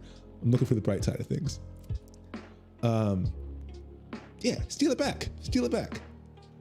Just take credit for whatever you contributed to it, and then say, yeah, now you have your picture and theirs. Yeah, I'm really trying to look at the bright side of life lately. I've been putting a lot of work into like healthier mindsets because I've been super petty in the past, and it just doesn't really feel. It doesn't make you feel good to have to like get hung up on like bullshit like that, where it's like it's not easier. It's often harder to do. It's way easier to be petty, but it's more beneficial in the long term to figure out a way to be at peace with things. And if you can walk past that, and instead of feeling resentful that somebody did something on the back of your hard work, and instead feel proud that you made their thing as good as it is, even if it wasn't with your consent, that's just an easier, might be harder to get to that point, but once you're at that point, it's going to make life just easier in general. Lipstick kiss.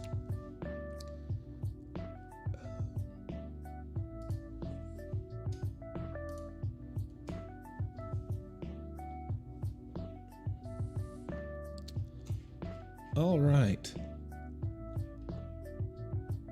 So, kind of lost this kind of thinking a bit last year, but normally I'm the one who finds something positive in everything. Well, I'm sorry to hear that, but the plus side is you can always get those kind of things back. Like if that ever goes away for whatever reason, and oftentimes very valid reasons why that kind of mindset tends to go away, it's just a matter of intentionally thinking about good things or not thinking about bad things, or like thinking about the bad things and then not dwelling on them. That was my big problem. One of my friends, my best friend, and I would just send screenshots back and forth of conversations that annoyed us. And I remember one time, him and my ex, I was showing a screenshot of a conversation that annoyed me to one of them, and then that, to him, and then his response, I screenshotted that and sent it to my ex girlfriend at the time, and then she would respond, and I thought that was funny, and it was just me for 4 messages back and forth, it was just me screenshotting messages back and forth, and not adding shit to it, but just like reveling in their snarkiness that they would put into it. I remember one time Jack, my friend, and I had to drive to we took the bus to Ljubljana for a comedy festival that we were on, and it was a 5-hour trip, and we got on the bus and immediately started bitching about fellow comedians and people that we know in our scene, not necessarily our scene, but like the continental scene, and just people that like we don't respect or like disrespect something that they're doing or whatever. And we started, and we took we had one small, very, very short break where we like checked our phones and then went back to bitching about it. And then the bus arrived, and we were still bitching and still just shit talking everyone. And it was 5 hours. It was like 5.5 hours, and it flew by. It was so fun. Being petty can be so fucking fun. But what I've realized since I've stopped doing that, or at least not doing it to the same extent or with the same intent, day to day is just a lot easier, because like the moment you start like thinking about all these, like, oh man, fuck that guy, oh my god, that annoying thing, I can't believe did it again, and even if it just feels like it's like this nice, like refreshing, cathartic, getting it off your chest type of thing, which it felt like for me, once I just stopped complaining about things, even if they annoyed me, I'd just be like, let's just do something else. It's like the thought comes and you're like, oh, that's annoying. And instead of being like, now let's think about it for the next 4 hours, which would happen all the time. Like somebody would send me a text about somebody who did something annoying that we both know, and they'd be like, look what this person just did. And I would spend the next hour thinking about it and being annoyed by it or complaining about it. And it's just exhausting. So what I've learned after the breakup, where I had to like start like reflecting on like, what negative things am I bringing into the world? One of them was that, and I just stopped doing it nearly as much. And I don't know. I feel like with how negative I was for valid reasons, but I should have fixed it earlier. But I'm not gonna. Everybody that learns things at their own time. But for how long it took me to realize something that seemed pretty obvious to a lot of people, and how far gone in that direction I was to be able to get to where I am now with that mentality. If you already were in that kind of place and you lost it a bit this year, whatever the struggle was, you can make it back. All you got to do is just intentionally try. And that sometimes is the hardest part, is like giving something an honest try. Because like it's one thing, like my ex would be like, you should try complaining less. And it's like, what's the fucking, it's not that big a deal. But it's like, it's not until a person, because I'm also, like, for example, my ex also was like, wanted to get in shape and like go for runs. And she's like, hey, I think it'd make your anxiety better and we'd be healthier. And basically she wanted to get her life together. And I was in a place where I'm like, I'm not sure that I know that when I put my mind to something, I can do it, but I'm not sure that I'm in a place where I can put my mind to that right now. And you know, that scared me. And then we broke up, and then I had to reassess things. And then I finally got to the point where I was like, oh, okay, you know what? This is what I want now. Like, I want to lose weight for myself. I want to exercise for myself. I want to start running because I do think that'll help my anxiety to, you know, get in better shape, force myself to go out of the house, be active, be in the sunlight. And I, you know, I feel the value of that now instead of just logically knowing the value of it. And that's more important than anything. If you can tell me that, you can tell me something that I know, where I know that to be true, but I don't want to. It doesn't fucking matter how many times you tell me. It doesn't matter how right you are. I was talking to my friend the other day. I think it was about exercise or something. I don't remember exactly what it was. I was talking to him and his girlfriend, and I mentioned it. And he was like, yeah, I think maybe I should do that too. And his girlfriend was kind of like, I'm right. Look at me. I was right. I've been suggesting that. And it just, I don't know. I didn't say anything, but it rubbed me the wrong way. Cause it's just like, I get it's sometimes very validating to be right, especially if it's something that you've argued about with somebody. But it's like, that's only right once the person wants to do it. Like if the person says like, I don't want to exercise, and you're like, well, you should exercise, it'd be good for you. And it's like, exercise is gonna make you feel better about yourself or whatever it is, you know?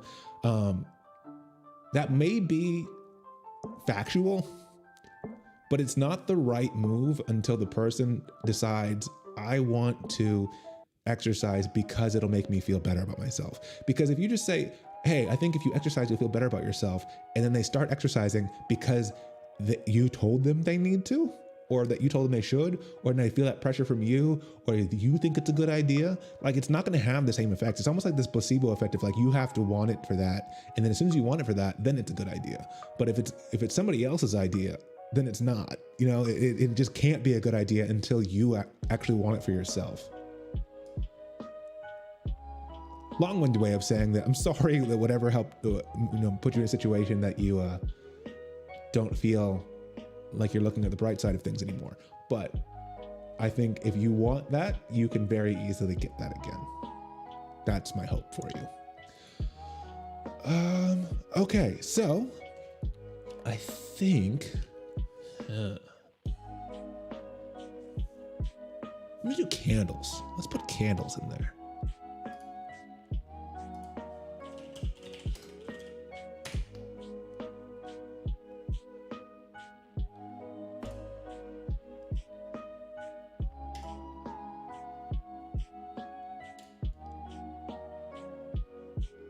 Oh, it's the wrong website. That's gonna make me register. I'm not gonna do that.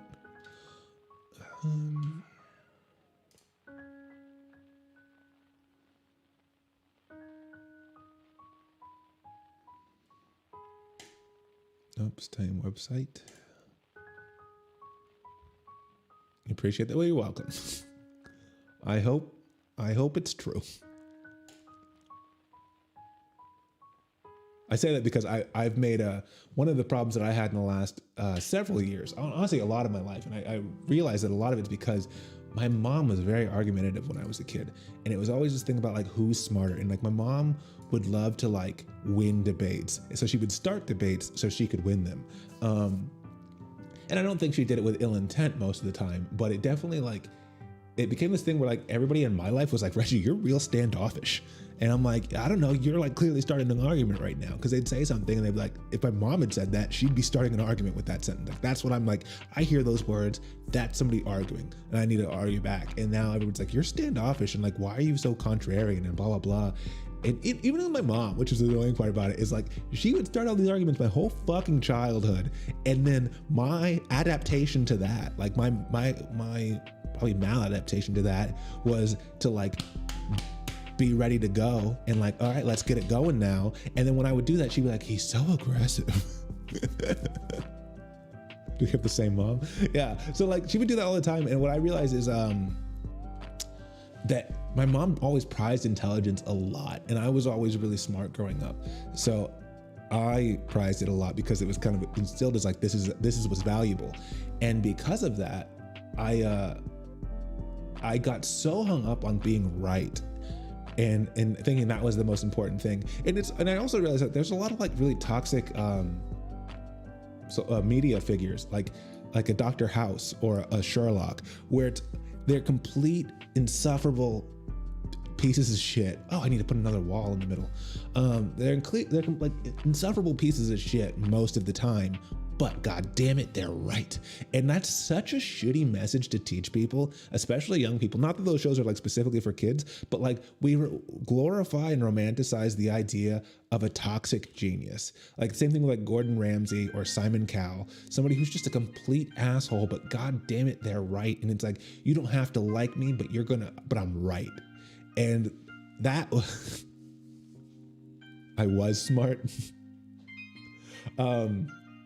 So like, I think that idea like really got in my head because I would relate to like those kind of characters where it's like, hey, I don't care if I said it abrasively. I don't care if I wasn't nice. I don't care if it hurt your feelings. I was right. Am I wrong? How the fuck? What are we arguing about? I'm right about this. I'm not wrong. The number of times that I've been on the phone or in person with my best friend, Jack, and I'm losing my fucking mind about something and I just yell, I'm not wrong.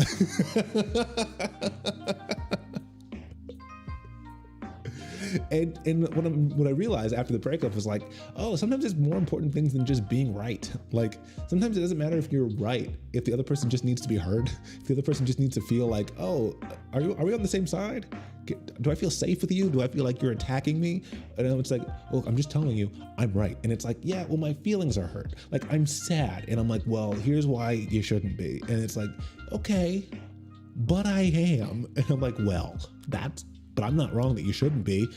Who cares? I am. So when I say I hope that I'm right when I'm about the thing that you said you appreciate, it's really just because what I've learned since the breakup is like there are more important things than being right sometimes. Like I was always drilled in my head from those arguments with my mom as a kid where like being right is the most important thing.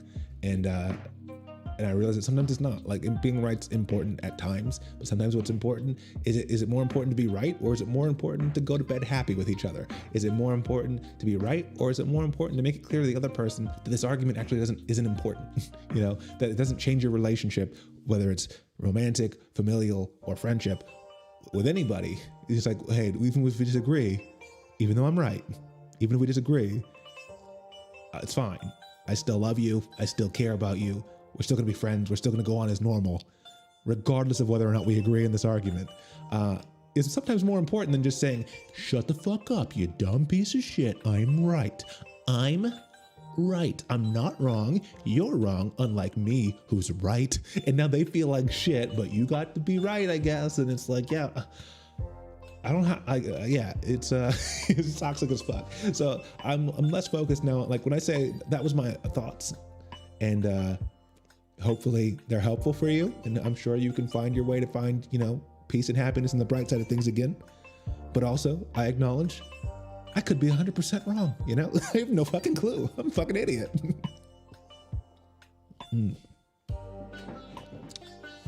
All right. So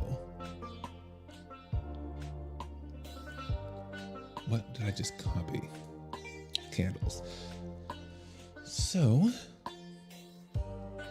ladies' room, sofa 1, sofa 2. So it's in the ladies' room. And we'll go with, oh, we'll put it there.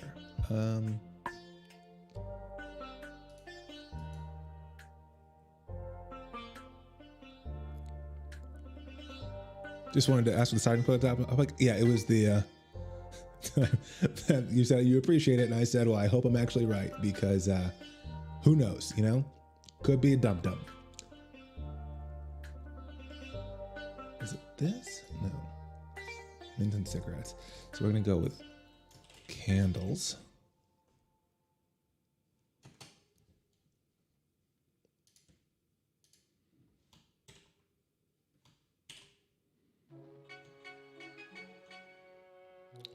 bum, bum, bum, bum. Bum, bum, bum, bum, bum.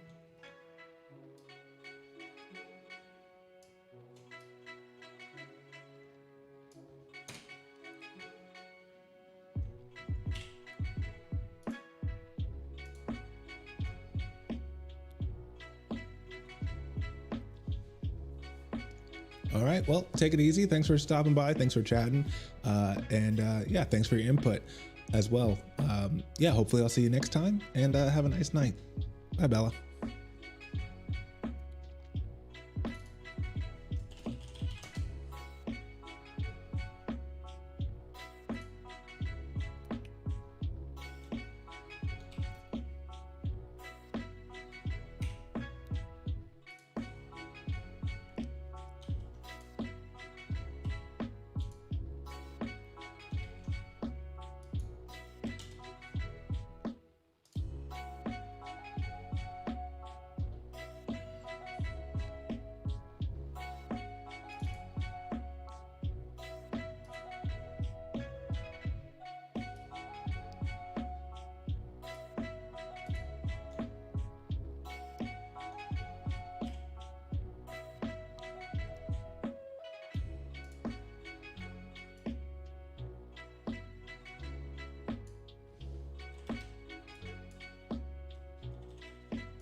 All right, so we're gonna make a table full of candles, and then I think that's gonna be it for the night. We'll call that a job well done. I might touch it up again before the next stream. Not sure exactly when that'll be just yet.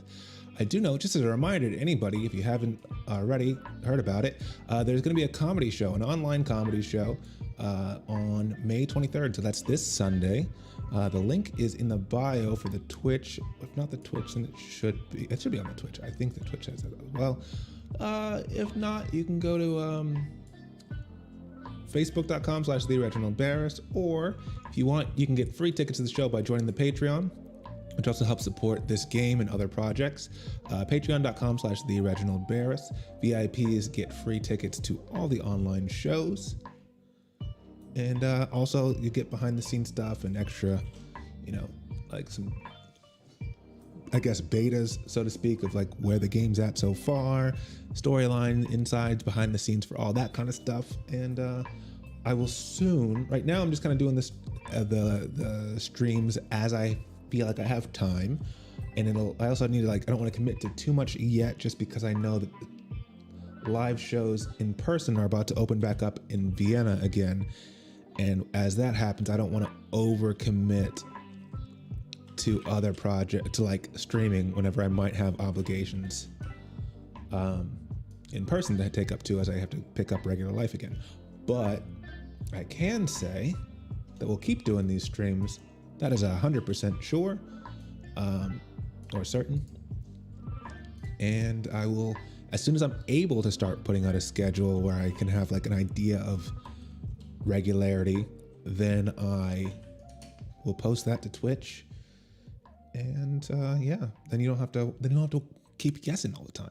You'll be able to have a better idea of what's going on when it's going on, and we will slowly build this game together.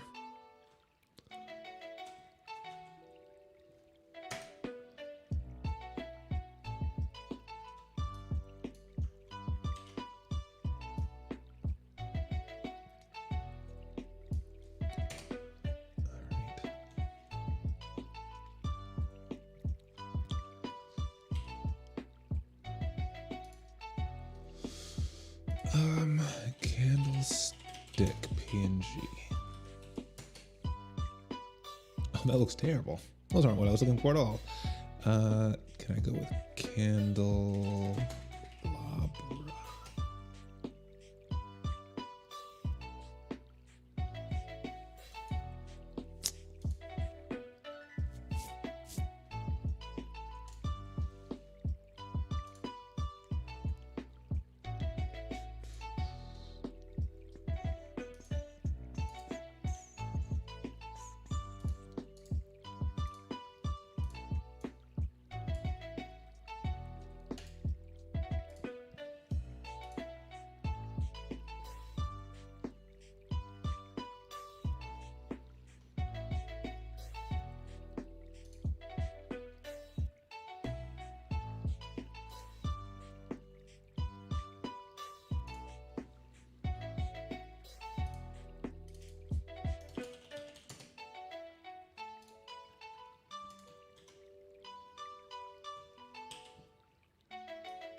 gonna work.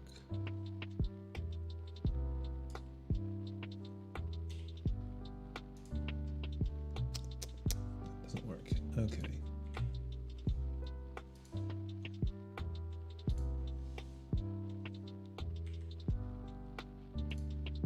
What?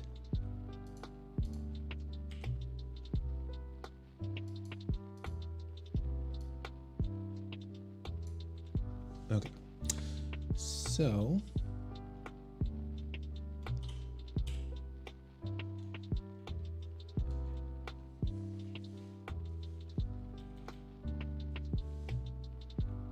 all right.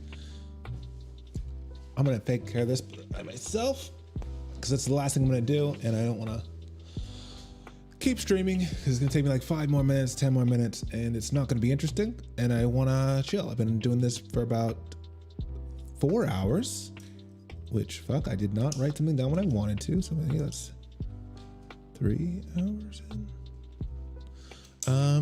Yeah. Hopefully, anybody who's still watching enjoyed the the stream, the development stream. And yeah, if you haven't already, follow me on twitch.tv/TheReginaldBears so you know when I go live again. You get a notification whenever we do these development streams, these dev streams. And soon enough, when I get around to it, I will also be releasing some YouTube videos that'll be more concise of like, this is the progress that's going on. But those will be a little tighter and with a better idea of what's going on. And a bit more, I have to like write the scripts and like figure out what shots I need to communicate the things that I want to communicate with it. But I think that'll be fun. And I'm looking forward to doing that as well. So stick around. Most importantly, twitch.tv/TheReginaldBears if you want to see the live streams, youtube.com/TheReginaldBears if you want to see the comedy and the devlogs, patreon.com/TheReginaldBears if you want to support the project and get extra perks. And yeah, thank you very much. That's been the show. My name's Reginald Barris, and shit, I wanted to, I was gonna be smooth, but I don't have the right screen up. So my name is Reginald Barris. Thank you guys very much for sticking around, and hopefully see you all again soon. Bye.